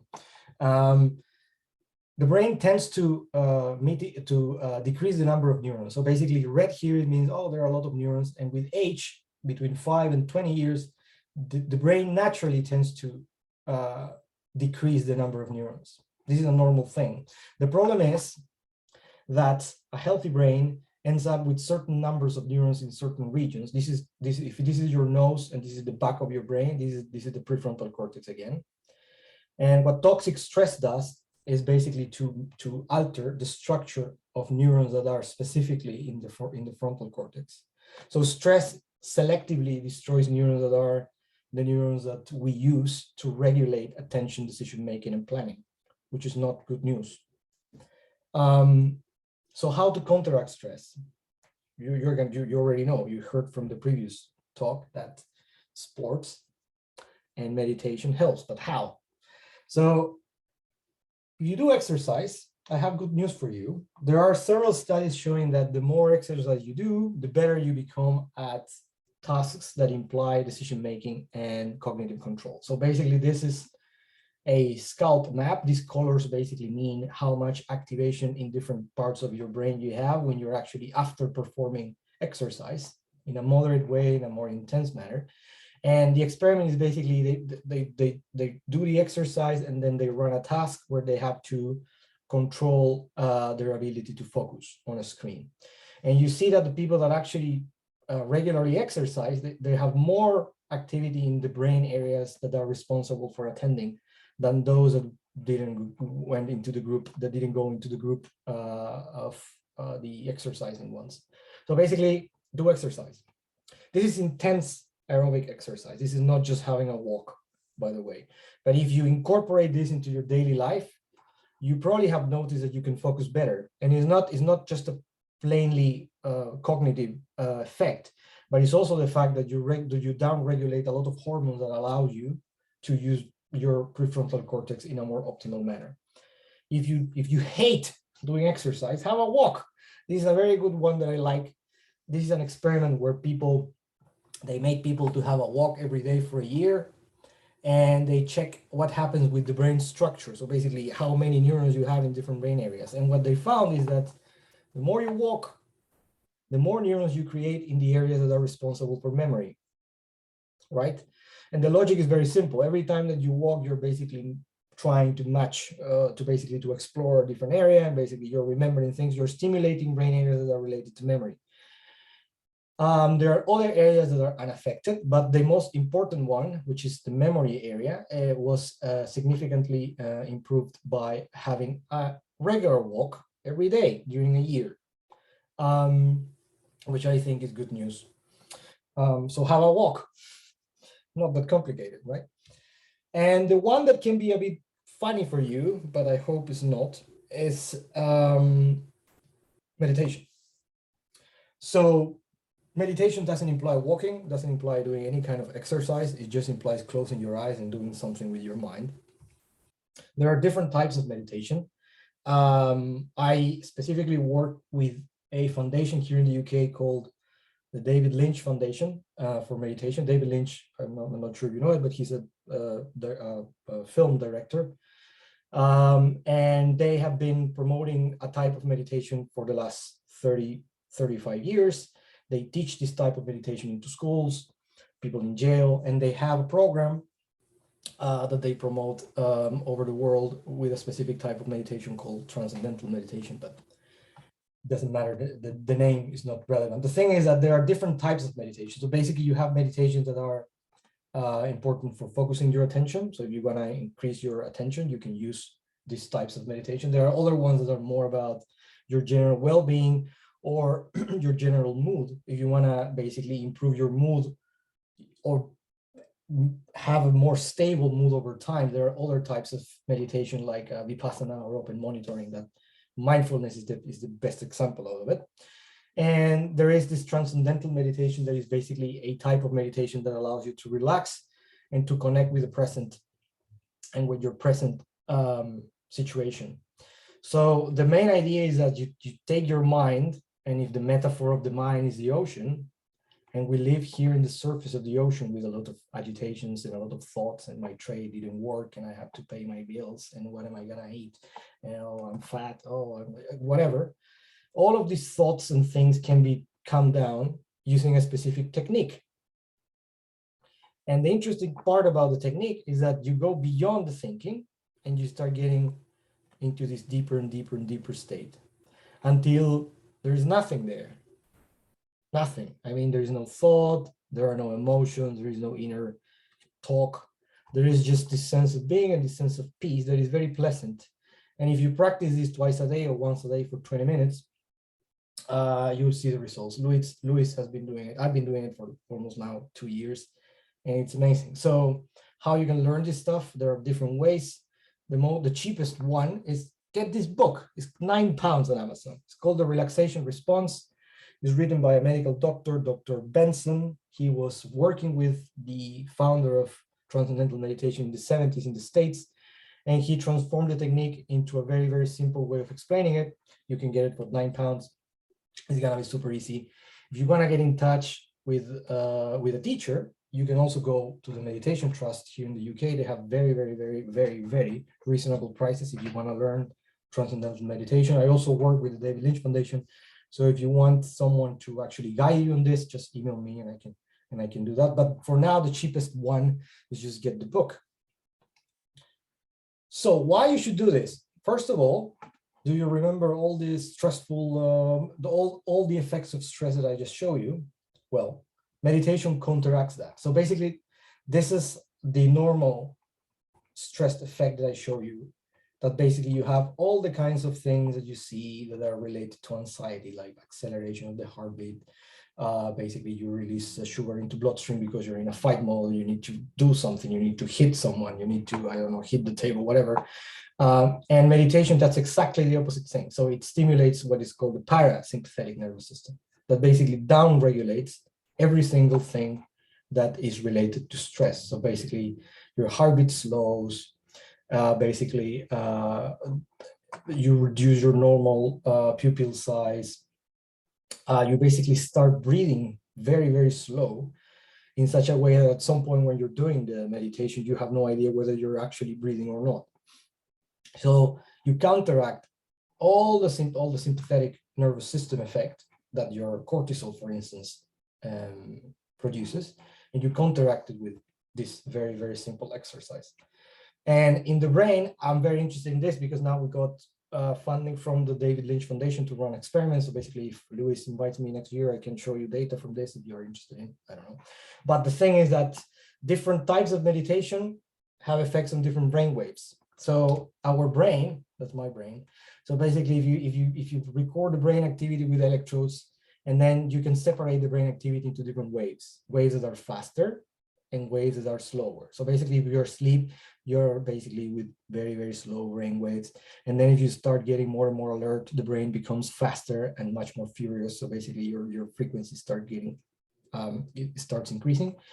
But what happens with this type of meditation is that you increase a certain brain waves that beats 10 times per second. So it's an oscillation of 10 times per second. And what happens in your brain when you do this technique is that the moment that you start meditating, all your brain, this is not a nose, these are 2 ears, and these are electrodes that I show you here. But basically all your brain, and this is represented by these red lines, start getting synchronized. All the brain, all the bloody brain starts oscillating at 10 hertz. So your entire brain starts syncing, jumping at 10 beats per second. And that is very beneficial because this 10 hertz activity has been related to improved cognitive performance, improved creativity, improved intelligence, you improve your IQ. It's a lot of things that I can talk about for 10 hours, but I don't have the time. So again, stress basically increases oxygen consumption of your organs, your blood pressure goes up, your heart rate goes up, and the relaxation response based on this technique called transcendental meditation does exactly the opposite. And it does it for free. You just do it closing your eyes, you just close your eyes and you follow an instruction that you can learn, and that's it. And I can show you here 10,000 examples of how TM have effects on your body that are beneficial. The most important one, I think, for people here is anxiety reduction. TM works better than other techniques, and it works better than certain pharmacological interventions. So it's better at reducing anxiety than drugs sometimes. It reduces your cortisol level, which is the stress hormone, by 70% after 10 minutes of doing this. It also improves your immune response. It has been proven on veterans that have post-traumatic stress disorder. It also reduces the effects of the trauma.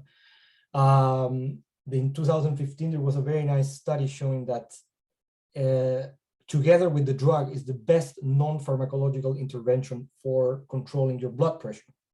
So there are so many studies showing the benefits of meditating that I encourage you to do so. So again, it's £9. I don't know Benson, so I'm not affiliated to this dude. And if you want to learn about how to do it with a proper teacher, just get in touch with the Meditation Trust or with DLF if you want more information. And one more thing. So that's it. So have a walk, do some exercise, and try to practice any type of meditation during your day. If you're interested in neuroscience, I have a YouTube channel called Talking Brains. I have interviewed a lot of people, interesting people that work on neuroscience of consciousness, musicians, people that work with Hans Zimmer, authors, and all kinds of people that you might find interesting. So if you want to hear more about what I do, just go to Talking Brains and subscribe to the channel. That's the only way that you can help me, because Louis, probably he will invite me for lunch one day, but so far this is the way. So thank you very much, and if you have questions, just shoot. Cheers. So one question that's come through, and by the way, everyone, I've put the link to the YouTube channel in the chat, so make sure you do click that link and subscribe. I also just got the book for £4, which is pretty good, although it's not turning up tomorrow, it's turning up at the end of Jan. But one question is, can the neurons recover if you change your lifestyle and are less stressed, or once they're gone, are they gone forever? That's a super good question, and the answer is yes. 25 years ago, we didn't know this. We thought that neurons would just die, and that was sad. But now we know that neurons in the hippocampus, in the areas that are responsible for your memory, also neurons in the prefrontal cortex can regenerate. And the regeneration rate, so basically the speed at which you can recover those neurons, is kind of proportional to activities that decreases stress. Oh, surprisingly. So any kind of activity that increases that basically reduces any stress hormone in your bloodstream is going to help with the neural regeneration. So that's good news. That is very good news. Does anybody have any other questions? No? Cool. Brilliant. Okay, then. So we're going to take a very, very quick break here, just a comfort break, toilet break. Basically, 'cause I need to go for a wee. And then we're going to hear from James. And then after we've heard from James, we're going to then go into some habit creation and some other fun stuff around goal setting and making sure stuff happens. But yeah, thank you so much for that, Andres. Again, absolutely phenomenal. It's amazing how much the brain affects everything. And yeah, I loved it yet again. So you are booked for next year and I will take you for lunch at some point. Cool. Brilliant. Thank you very much. So yes, we're going to take a very quick break here. So just a few minutes. We're going to start sharp at 11 o'clock UK time, which is in 4 minutes. So go grab yourself a cup of tea or coffee, pop to the loo, do whatever you need to do. Put yourself on mute, turn your camera off, and we will see you very soon. And then we'll hear from James. Speak to you in a moment. Bye-bye.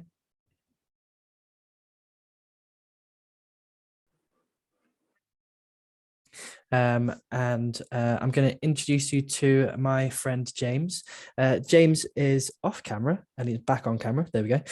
So James is a property expert extraordinaire, knows his stuff for sure. We randomly found out we actually live like 10 minutes away from each other. So we met up for a coffee, a little walk around the park, because that's what we do. We're bougie. Quick reminder that if you are not speaking, if you can have yourself on mute, that'd be fantastic, just so we don't get any echo or background stuff. But yeah, I'm going to hand you over to James. Feel free to jump in, by the way, as James is talking, and ask questions on anything you want to know. Yeah, James, I'm going to hand over to you. Thank you, Lewis. Can everyone hear me? Yes. Yeah, great stuff. Great.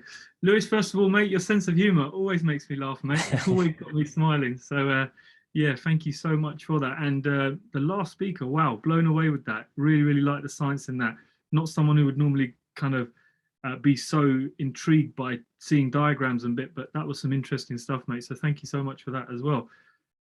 As Lewis said, yeah, so I'm James Sahota. If you don't know me, I'm on Instagram as James H. Sahota, and I do property, and that's all I pretty much do. So a full-time property developer. I'm a father to 2 young boys. I'm a husband, and yeah, property has been my game now for near enough, I would say, full-time 3 years, but I've always dabbled in it for the last 10 to 12 years. And the reason why I went full-time in it 3 years ago was because I realized actually it was the one thing that was making me the most amount of money across every single thing I did. So I decided, you know what, it's time to drop everything else and just focus on this. Now, the point of today's call is Lewis has asked me very kindly to speak about what I think my predictions are for 2022.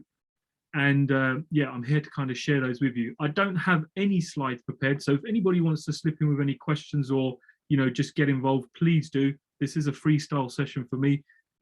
I like doing them freestyle because I just feel they're more kind of integrated. They get everybody talking.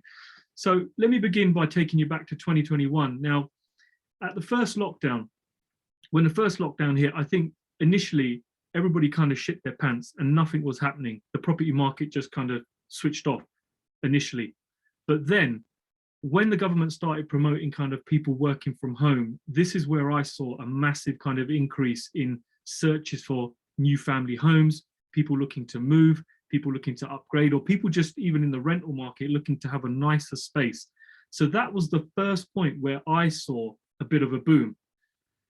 The second boom kind of came when the government announced the whole stamp duty holiday. And I realized very, very quickly that the reason why they announced that was because the property market just slowed down. You know, who wants to really be taking on massive amounts of commitment when you don't know how your work's going, if you're going to be made redundant, or if you're even going to have a job left when all of this is over, if it's ever over.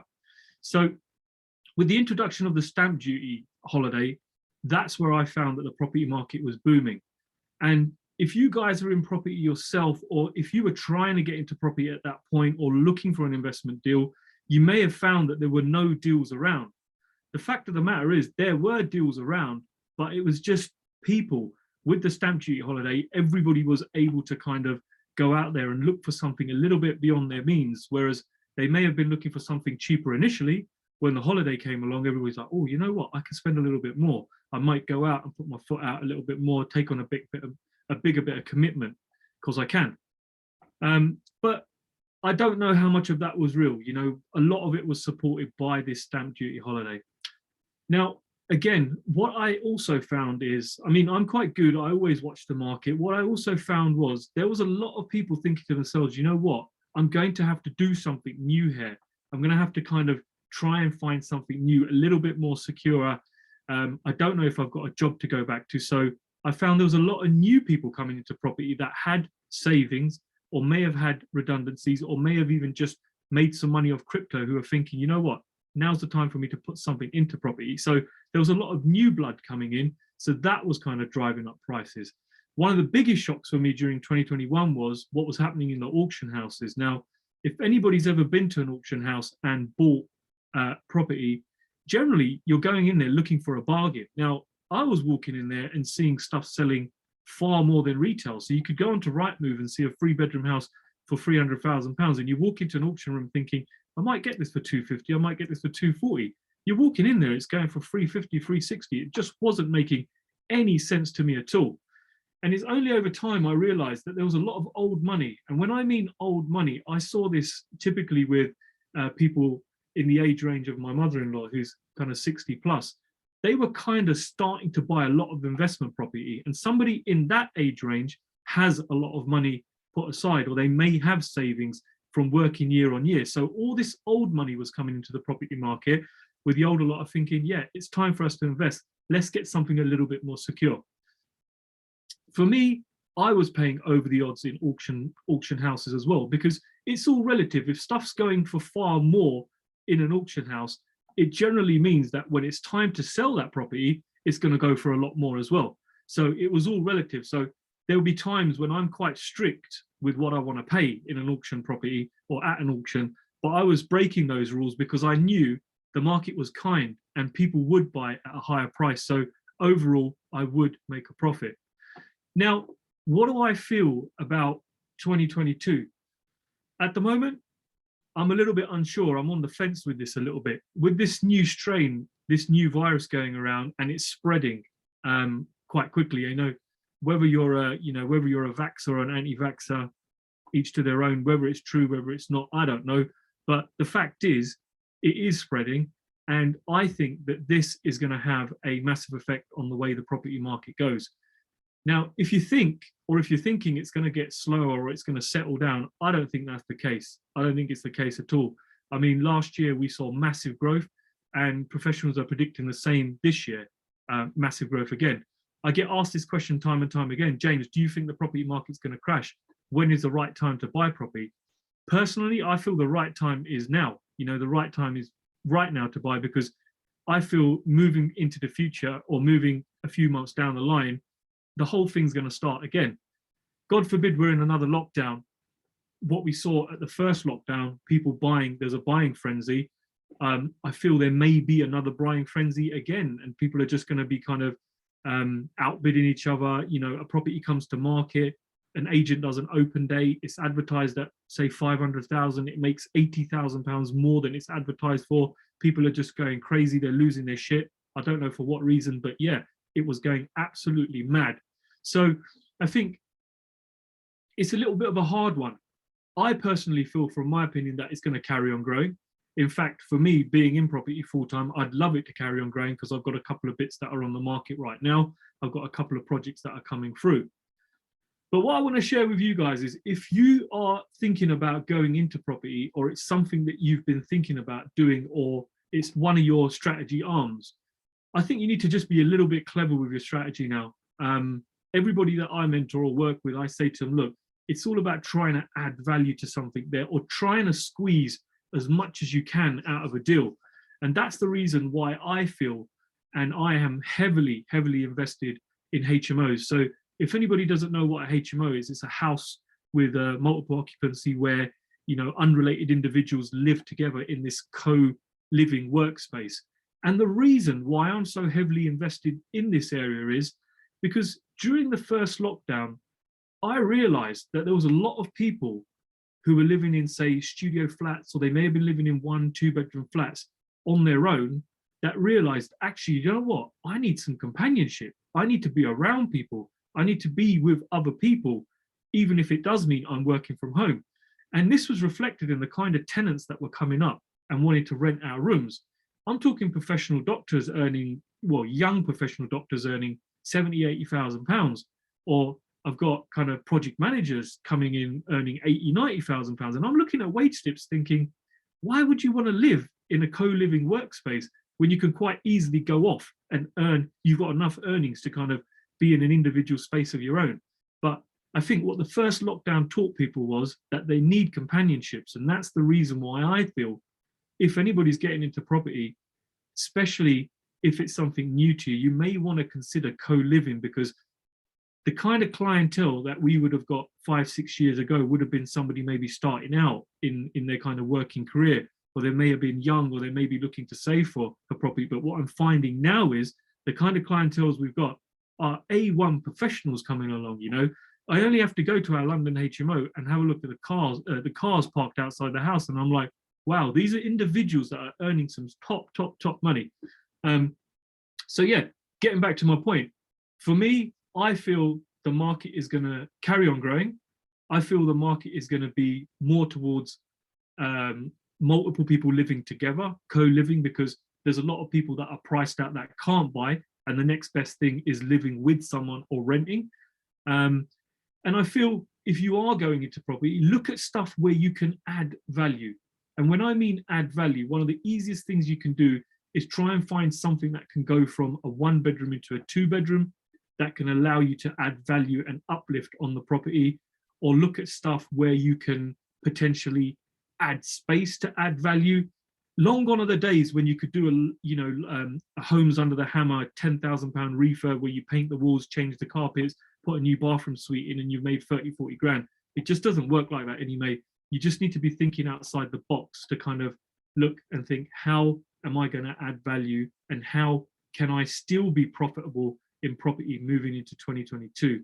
Because I think now is a time where you need to mix it up and think totally differently from how you might have been thinking in the past.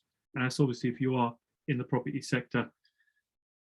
Getting back to this whole COVID thing, I think it's really, really weird. There's a lot of kind of fear out there. There's a lot of kind of uncertainty out there. And I think just as we thought we were getting out of it, or we were getting some kind of normality, this new little strain just comes along, and it's kind of thrown things up in the air.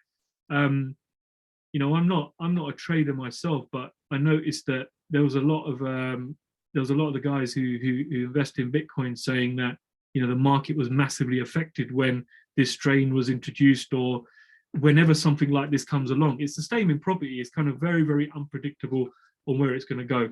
But Lewis's original question to me was, James, what do you think the predictions are for 2022? I feel it's going to carry on booming. I think property has been a very secure asset for many, many years. There's a lot of people that are starting to kind of get into it. There's a lot of people that are starting to get out of it. There's a lot of people love it, a lot of people hate it, but for me, it's a firm strategy for me moving forward. It's a firm strategy where I feel it's been secure for many, many years. And you know what? At the end of the day, I always say this. I say, look, if I bought a property and it goes down in price, at least I can go out and give it a hug. At least I can go out and touch it. At least I can go out and feel it. You know, if I've gone and put £200,000 or £300,000 into, you know, a digital coin, and it kind of drops off the cliff, I can't even do anything about it. I can't even hold it and cry and get emotional. At least with a house, I can go and stand in the doorway and think, oh my God, I've lost so much money, but I've still got you around me, you know? So for me, it's a massive firm favorite. Question, James. So in terms of like the HMO strategy, do you think it really depends on kind of where you choose to implement that strategy in terms of like city, location, street, even what kind of like the major factors that impact it? Yeah, 100%, Lewis. I mean, I think if you are for myself, I'm a London investor, but even I'm priced out of London because there's so much more legislation coming in, the government making it harder and harder. So again, as I was saying earlier, you need to start thinking outside of the box. And some of the cities that I'm now moving into are close enough to London. They don't have so much of a regulation, but they're just as nice. You know, you can get into central London within 40 minutes or 30 minutes. They're great places. One of my places is by the sea, and it's an up and coming area. Oh, sorry, Lewis, were you about to say something? No. I do have you. another question when you're finished, but yeah. So kind of telltale signs for me when I'm looking at an area is, look, if the big brands are there, all you need to do is walk down the high street. If somebody like Starbucks, Costa Coffee, Cafe Nero, Subway, Pizza Hut is on the high street, those guys are not going to move onto that high street unless they've done some massive amounts of research and spent some serious dosh doing that research. If those guys are moving into the area, they are always great telltale signs for me. If I'm walking down the high street in a new area where I invest and I see lots of independent stores, lots of bougie cafes, lots of vegan joints opening, lots of people just hanging out, drinking at pubs, for me, that is a great sign that it's an area that people want to be in. And again, transport links, that's the major one for me. Can somebody walk out of the house, get on a bus or get on a train and get to where they need to be? All those, that's another great sign. Parking necessarily isn't a big one, because I found we've got HMOs that have 8 people sharing, 10 people sharing, and we've got 1 parking spot. For me, back in the days, I always used to think everybody had a car, but now, no, a bike shed is sufficient. And as long as there's 1 or 2 spaces, that's good as well. But the biggest one is, let the big brands do the research for you. If they're there, there's a very good reason why they're there. Or if they're opening there, there's a very good reason why they're opening there, because they've done their demographic research. Another question's come through, which is, how did you get started in property? Okay, so my story is I got started in property when I was 23. A lot of my friends were out buying cars, doing that stupid nonsense stuff that I really wanted to do and go out and have fun. But my late mother, she said to me, James, I want you to buy a house. I was like, no, I don't want to buy a house, you know, because I knew I'd be skint every month, and I was skint every single month. But yeah, I kind of just, I lived below my means. I kind of got all my costs down to a minimum, and I made a commitment to myself. And I said, you know what? I am going to get onto the property market. I'm going to get onto the property ladder. And I'm so glad I did, because if I look back to that first property that I bought when I think I was 23 or maybe 24, I paid £385,000 for it. It's worth 1.2 million quid today. And I just think to myself, where would I have got an increase like that? Maybe on Bitcoin, you know, maybe on a few bits like that. But I got started in property by saying to myself and having a commitment to myself that I was going to make sure I reduced every other cost that I could. I was going to have a lifestyle that meant I was living way below my means. I wasn't doing what everybody else was doing, because I needed that one stepping stone. And anybody in this room who's in property will tell you that once you're on the ladder and you start seeing capital appreciation and you can look to refinance the house and go and kind of put the money elsewhere into other deals, that's where you start to have some explosive growth. And that's where you think, do you know what? It was all worth it. It was all worth struggling in those early years to get started to where I am now. That was your question, Lou? Yeah, that was perfect. That was great. So just in the interest of time, I'm going to have to call it a day there, James, unfortunately. No problem. James, by the way, is an absolute wealth of knowledge when it comes to property. So please connect with him on Instagram. He does coaching and mentoring for those of you who really want to take property to the next level. I highly recommend James for that stuff too. But yeah, make sure you follow him on Instagram. James, what's your Instagram handle again? Yeah, so my Instagram handle is James H. Sahota. I'll chuck that in the chat in a moment. But yeah, look, guys, if you want to reach out, if you've got a question, whatever, I'm here. I'm quite happy to kind of help you. You know, no strings attached. If you can just go to my Instagram and have a look, and I'm constantly putting out content. I like to engage with people. Hence the reason why I'm friends with Lewis. Brilliant, fantastic. Thank you very much, James. Much appreciated. Yeah, and please do remember to put your Instagram handle, James, into the chat. That'd be great. So what do I need to do here now? Make myself look important. There we go. So you've heard from 3 amazing speakers. There we go. Some really cool, interesting stuff for us to think about and take away. Hopefully that's not shifted too much you away from your 3 original focuses that you have. But I do want to start looking now at some of those in a bit more detail and in a bit more depth. I also want to look at some peak performance tips, so time management systems, that type of thing, some habits that we want to create based off of our 3 focuses. A quick question for you all, just let me know in the comment section, is from what you've just heard from these past 3 speakers, is there anything that's changing or maybe that you're going to adapt based upon your focuses for the year? Let me know in the chat if there's anything that you're changing, and if yes, what is it that you are changing? Oh, James coming in with the professional, all 3 of them. I only ever bother with Instagram. There you go.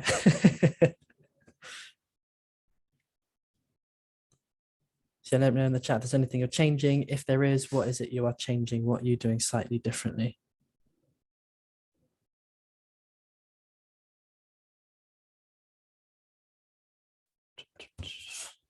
Cool.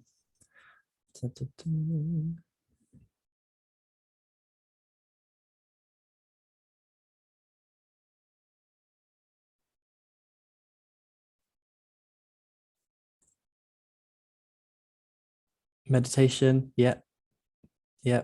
The thing with the meditation, when I do it as well, and I've been a little bit slapdash with it, but I have done it way more this year than I've ever done it before. The thing I always find with the meditation is that it actually makes me sleep better at night. I don't know quite why, but it does make me sleep better at night. I'm sure Andres can probably tell me why. But yeah, it makes me sleep better. So if I don't meditate, I don't sleep as well as when I do meditate, I do sleep better. That was an absolutely awful grammatical sentence, as was that one. But I didn't sleep very well last night, maybe because I didn't meditate. All the espresso martini I had far too late in the day, according to Shane's advice there. But my body does, by the way, process caffeine absolutely horrendously. If I have coffee after 10 o'clock in the morning, it affects my sleep in the evening. That's how my body works. It's not very good at detoxing stuff at the moment. So there we go. Cool. So what I want to do is talk to you a little bit about, so as I've said, as a lot of you know, I do kind of accountability coaching, keep people on track with their businesses, with their goals, whatever it is. And one of the tools I use with them, I'm just going to share with you because I find it very, very useful. It's something I use for myself as well. I'm going to share a couple of my core personal techniques that I use to be productive and to take action that I want to take and all of that sort of stuff. And at the end of today's session, I'm going to end with the #1 success hack, peak performance hack that I use. So I'm just going to share my screen here. So this is not something I'm going to send out to you all because I give this to my coaching clients, but you can see it. If you want to copy it for yourself, then feel free, but I'm not going to send you a copy. So I like to, at the start of each week, plan out what my week looks like in 30-minute increments throughout the day, starting at 5 o'clock, ending at 10 o'clock at night. Now you might want to adapt that, end a bit later. You might want to adapt that, start a bit later. I personally do not get up at 5 o'clock in the morning, but some of the people I work with do. I know personally for me now, any time before 8 a.m. is my time. That's when I'm doing my thing. I'm doing my morning habits, my morning rituals, my morning routines. After 8 o'clock, then it's showtime. The rest of the world can have me.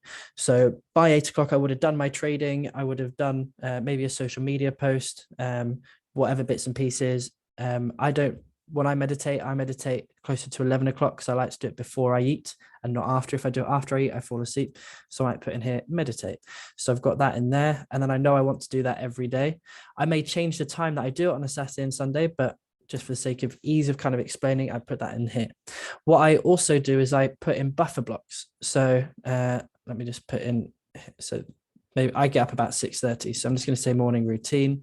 I'm not going to put in too much detail as to what that is for now, because I'm just trying to show you how I kind of use this thing. Oh, no, there we go, to 8 o'clock. So then at 8 o'clock, I might be coaching call, might have a coaching call there. I also might think, right, on a Tuesday evening, I know at 5 o'clock, I've got a coaching call there. I know at 5:30, I've got another coaching call with somebody else. Something like that. I know at 6 o'clock, I do a Facebook Live / Insta Live. Many of you have checked into them. I know at 6:30, this particular week or next week, I've got Star Trading Community Live / clinic. I know at 7 o'clock, I've got group coaching for people who are part of Star Trading. I know that goes on for 1 hour. So that's going to be there and there. And then, and I might want to like merge and center those, but then I'll ruin my formatting, so I don't. Then I know at 8 o'clock, I might have another group coaching thing, or I've got my Chinese takeaway. Don't shoot me, Sean.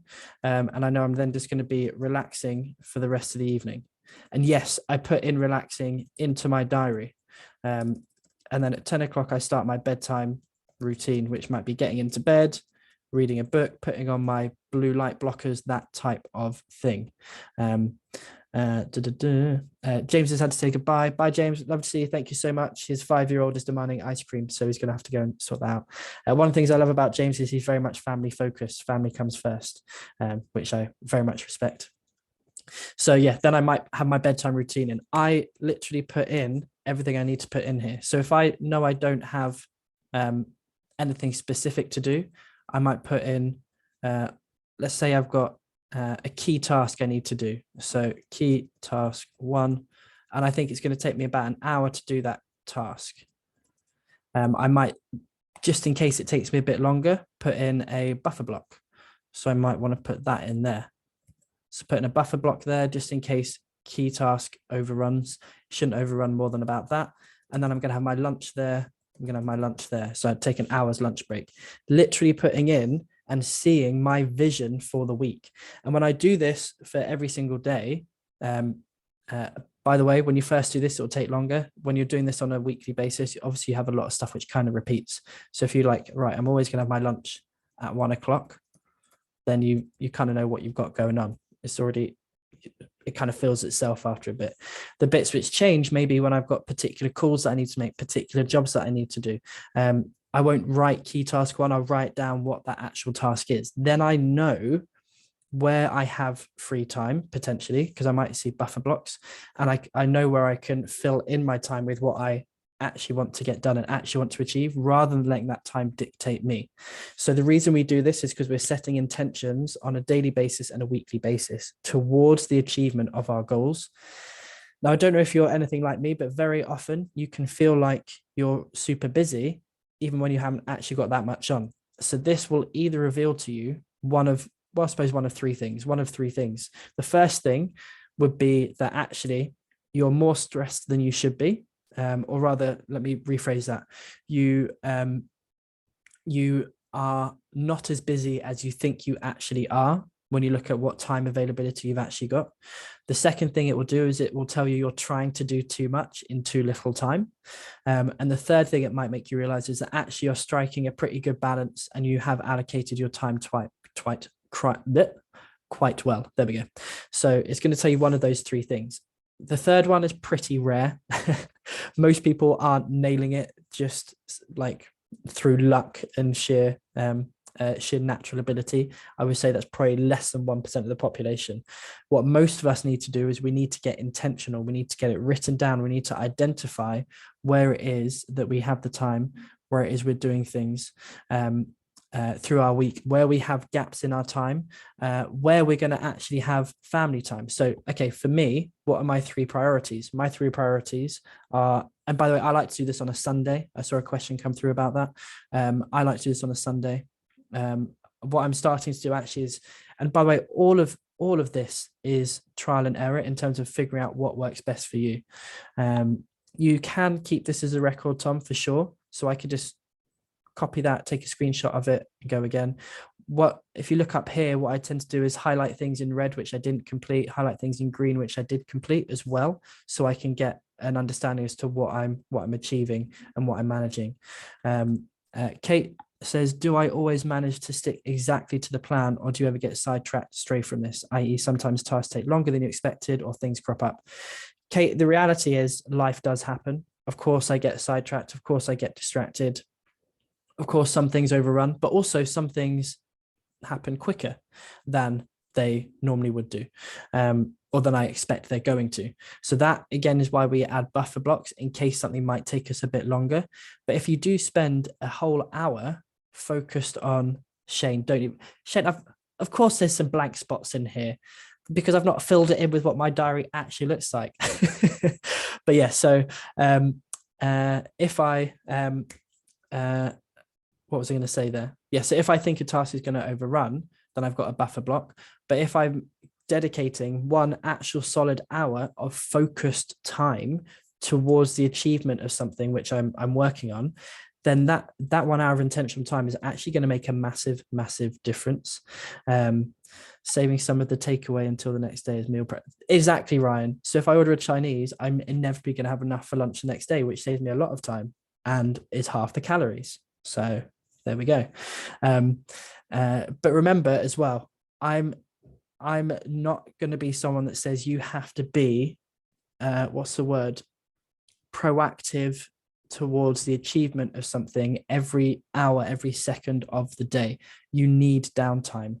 Your brain needs to rest. It is impossible for you. Yeah, exactly. For half the calories, you can eat twice as much. If you get that reference, you're one of my people. In the sense of you've watched Little Britain, not anything else. So yeah, I want to make sure you've got downtime as well. So we need to factor in downtime. If you're just constantly trying to be productive and active, then you're going to use this as a whipping mechanism to beat yourself up rather than something to actually show you and give you freedom. So I know, for example, this Wednesday coming, I'm going for dinner with friends. So I'm going to be at theirs from about 6 o'clock. Then that's going to go all the way through here. But Shane, you'll be happy to know I'm being a weirdo that night, which I don't like. And I'm going to be taking my own food and eating my prepped food so it sticks to what I'm trying to work on. But thankfully, they're good friends who are part of my core friendship circle who aren't going to mind the fact that I'm doing that. So I've got good people in my core circle. And then I'm going to make sure I'm home by 10 o'clock to start my bedtime routine, which is reading a book. One thing, by the way, on reading before bedtime, I don't know how you lot feel about this, but a lot of people do read before they go to bed, which is great. I used to read personal development before I went to bed. And actually, I realized for me, that is counterproductive. The reason why it's counterproductive is because if I read personal development or books on business and that type of thing, it starts to trigger all these thoughts and ideas and wonderful things in my brain. That's not what I want to happen when I'm just about to go to bed. That's the opposite of what I want to happen. I want my brain to start working down, winding down, and starting to put itself into sleep mode and rest mode rather than idea mode, business mode, generation mode, blah, blah, blah, blah, blah. I'm going to take on the world mode. That's not what I want. So if you want to read before bed, my recommendation would be to read either some form of like biography or something, something which is story-based. So fiction. Yeah, is that right? Yeah, fiction. I always confuse what's non-fiction and fiction. I always have to go fact or fiction. Anyway, that's just one of my weird things I've had since childhood. And then what else do I read before bed? Poetry. I love reading poetry before bed because it's actually quite a nice cadence. So it's rhythmatic, if that's a word, which means your brain starts to get lulled into a nice sense of sleep and rest. I put blue light blocking glasses on as well. So there's a couple of tips there for you too. So make sure you are using this, but again, trial and error with it. Is it working? Stuff's going to happen. There might be an emergency you have to deal with. That's okay. But then we can move that, or we just know, right, I need to do that this day instead, or I need to move that to here. So you can amend it, but try and stick to it as close as you can. This is more about taking control of your time and your intentions for the week. So when it comes to intentions, that's where we have this tab. So what's our weekly intention? What's the main thing we want to achieve for that week? If that's quite a big thing, then we might want to break that down over Monday, Tuesday, Wednesday, Thursday, Friday, maybe Saturday and Sunday. A lot of the people I work with have families. They don't want to be working too much on Saturday and Sunday. So if they've got businesses which are 7 days a week businesses, what we start to do is we start to build systems and strategies in place, which allows them to have their time back at weekends. Really, really important we do that. And then based on that, or just based on what we're wanting to achieve, what are our core tasks or core habits that we need to achieve as well? So we have our weekly overall big goal for the week. Then we might break that down on a Monday, Tuesday, Wednesday, Thursday, Friday. And if you're part of my coaching process, by the way, I don't take a lot of people on because it takes up a lot of my brain space. So I'm only having very few people this year.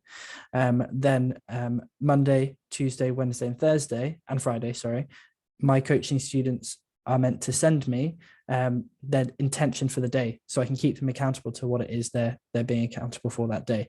And then they also have a 30 minutes catch up, check in, accountability, mindset session, whatever it needs to be, strategy session, once a week with me as well.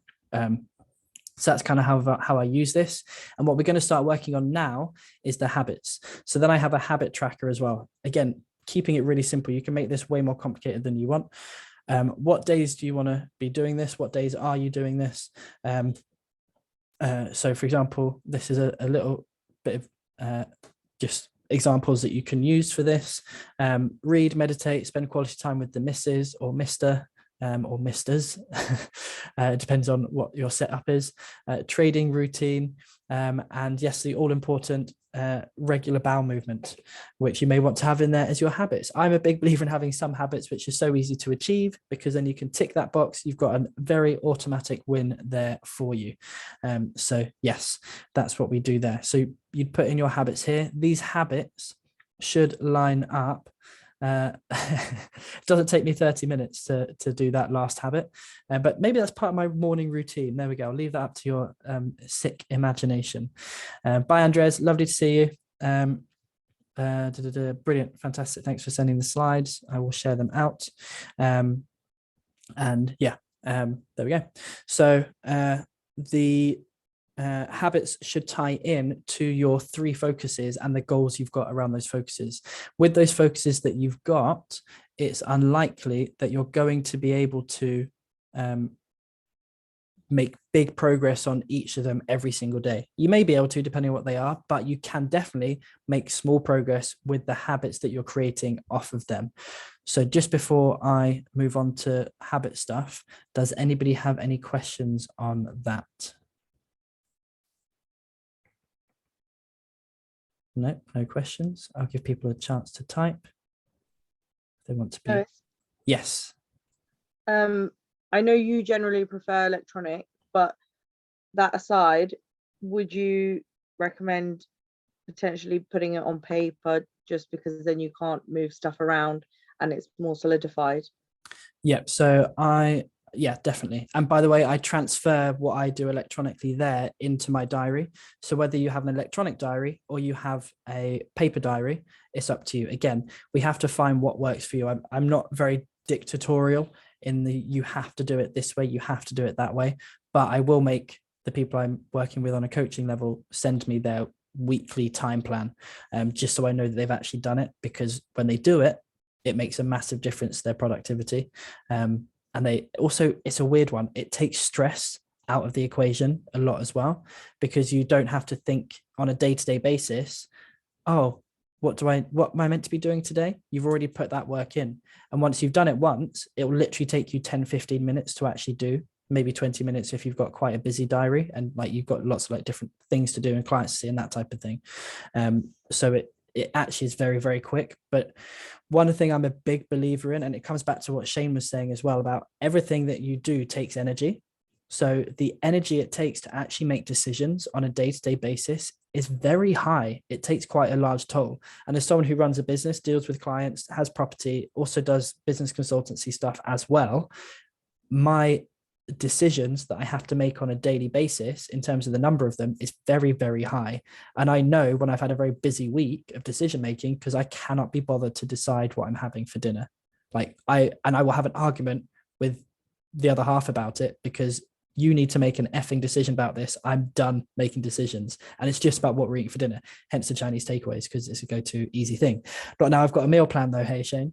So it's for me, this type of thing is giving me back energy and giving me back control in a very easy way. So I sacrifice, let's say it takes me 30 minutes a week to do this.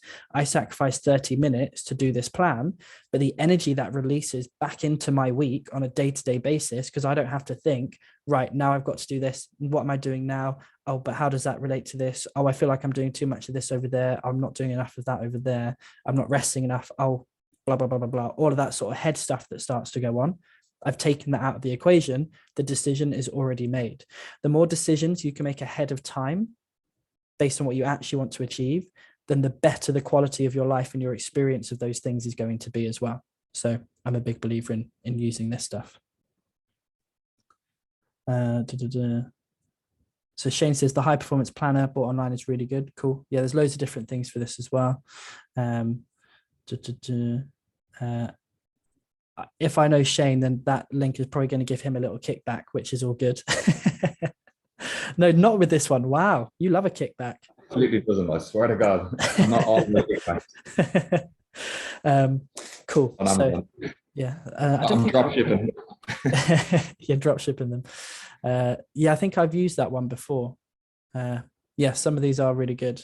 I like things just really simple that I can see visually. I don't tend to use books in the end. So again, if you don't want to use my thing or a version of my thing, that's fine. Whatever works for you. The point is take control, take some of the decision-making process out of it, and therefore you're going to be more likely to actually achieve those things and do those things that you said you wanted to do.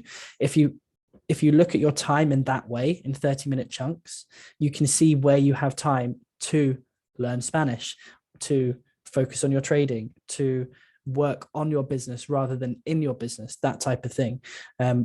Have time to spend more quality time with your family, go to the cinema, do whatever it is, the things that you actually want to be doing with your time, rather than letting life happen and dictate what you're going to do because it's happened. Or constantly giving your time to people because they want to hang out and you're too polite to say no, and you do want to see them, but you haven't factored in the impact that's going to have on the things you're trying to achieve, speaking from personal experience. So yeah, that's those. Now, what I want to do for the next 10 minutes or so is I want us to think about the habits we're going to use to achieve the goals we said we want to achieve. So going back to our focuses now, so our three big focuses, there we go, 3 big focuses. Now we've got our 3 goals for each of those focuses. Now I want you to think about what habits you need to do on a daily or a weekly basis. Some things you only need to do weekly, or some things you only need to do monthly, for example. So for example, with my property stuff, I have a monthly habit that I go through my accounts and I check what rent's been paid. But I don't need to do that on a daily basis. That's a monthly habit, which just makes it a lot easier when it comes to accountancy time to figure out what's happened over the past year. So yeah, I want you to do that for the next 10 minutes. Start looking at the habits you want to be implementing to see those things happen. Anyone who is in star trading, then your habit needs to be at least 30 minutes a day going through the material or doing back testing. Just saying. I'm going to try and find some hold music.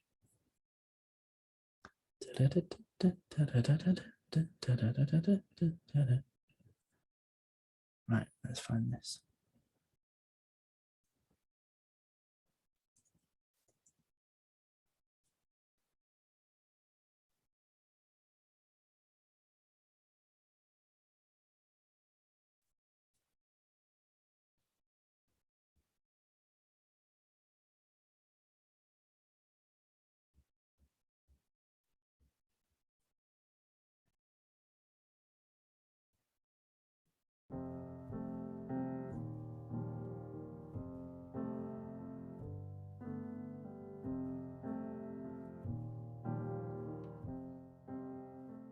Can people hear that, by the way? Okay, cool. I just typed in elevator music to Spotify.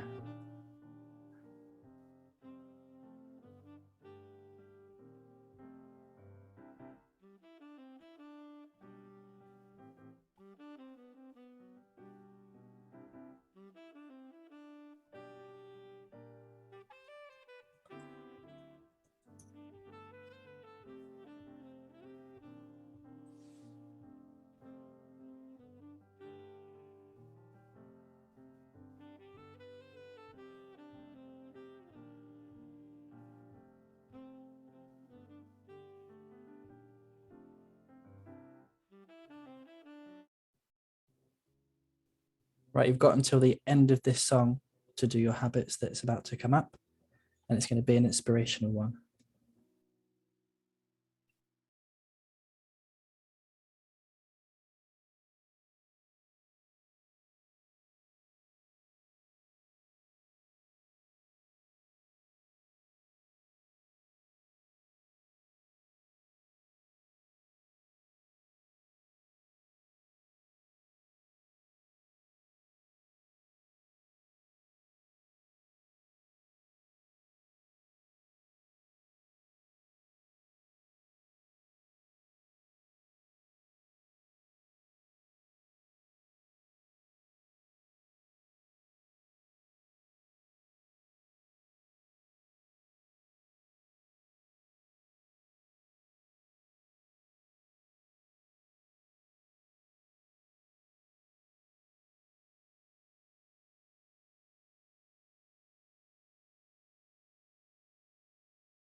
Awesome. There we go. If you haven't finished, don't worry. You obviously can spend more time doing this.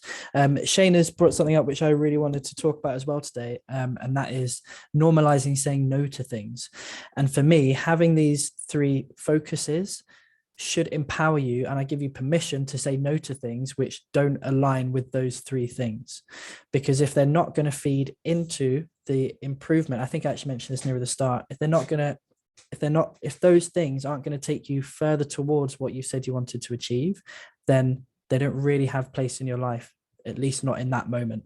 So feel free to say no. You have permission to say no to things. You don't have to say yes to everything. So yes, you have, not that you need my permission, but sometimes it's nice to hear someone say it is okay to say no. You don't have to do what other people expect or want of you on a day-to-day basis. And again, that's why I come back to what I said at the start. Part of my whole drive is to make people come back to themselves, kind of rediscover who they are, what they want, and be empowered to live the life that they want to live. And that's why I teach people to trade, because trading isn't my passion. Trading isn't a lot of the people in Star Trading's passion. It is some of their passions. What we're passionate about is what we can then do because we've learned how to trade, because we've learned how to make money, because it's given us time and money to do the things we're truly passionate about. And one of my things is helping other people. Well, that is my thing, full stop. And trading is just one of the ways in which I do that. So yeah. Right, I want to talk about 2 things very, very quickly. One, which is the #1 success hack that I believe in. But just before I talk about that, I want to talk about one other tool that I use in terms of productivity. So you can't see it, and I'm not going to move my laptop because it's plugged in and tied up to all different bits and pieces like my other screen. By the way, traders, you only need 1 screen. If you want 2, it makes it easier, but you don't need 3, 4, 5, 6, 7, 8. I once coached a guy who, before he'd even placed 1 trade, had bought himself 8 screens and never placed a single trade. You do not need that. 1 screen is enough. 2 does make it a little bit easier from a productivity level. Those of you who don't know, I also do business consultancy, and there was actually a big research piece done around the use of 2 screens, and it increases your productivity in any field by around about 50%. So if you don't have a second screen and you want to be more productive, I highly recommend getting a second screen. It doesn't have to be fancy. I've had for a very long time just like £120 Dell second screen, which I bought off of Amazon. Doesn't have to be too fancy. So the technique I use as well, which I find really helpful on a daily basis, is I look at what I need to get done. I look at my priorities and I have them on Post-it notes.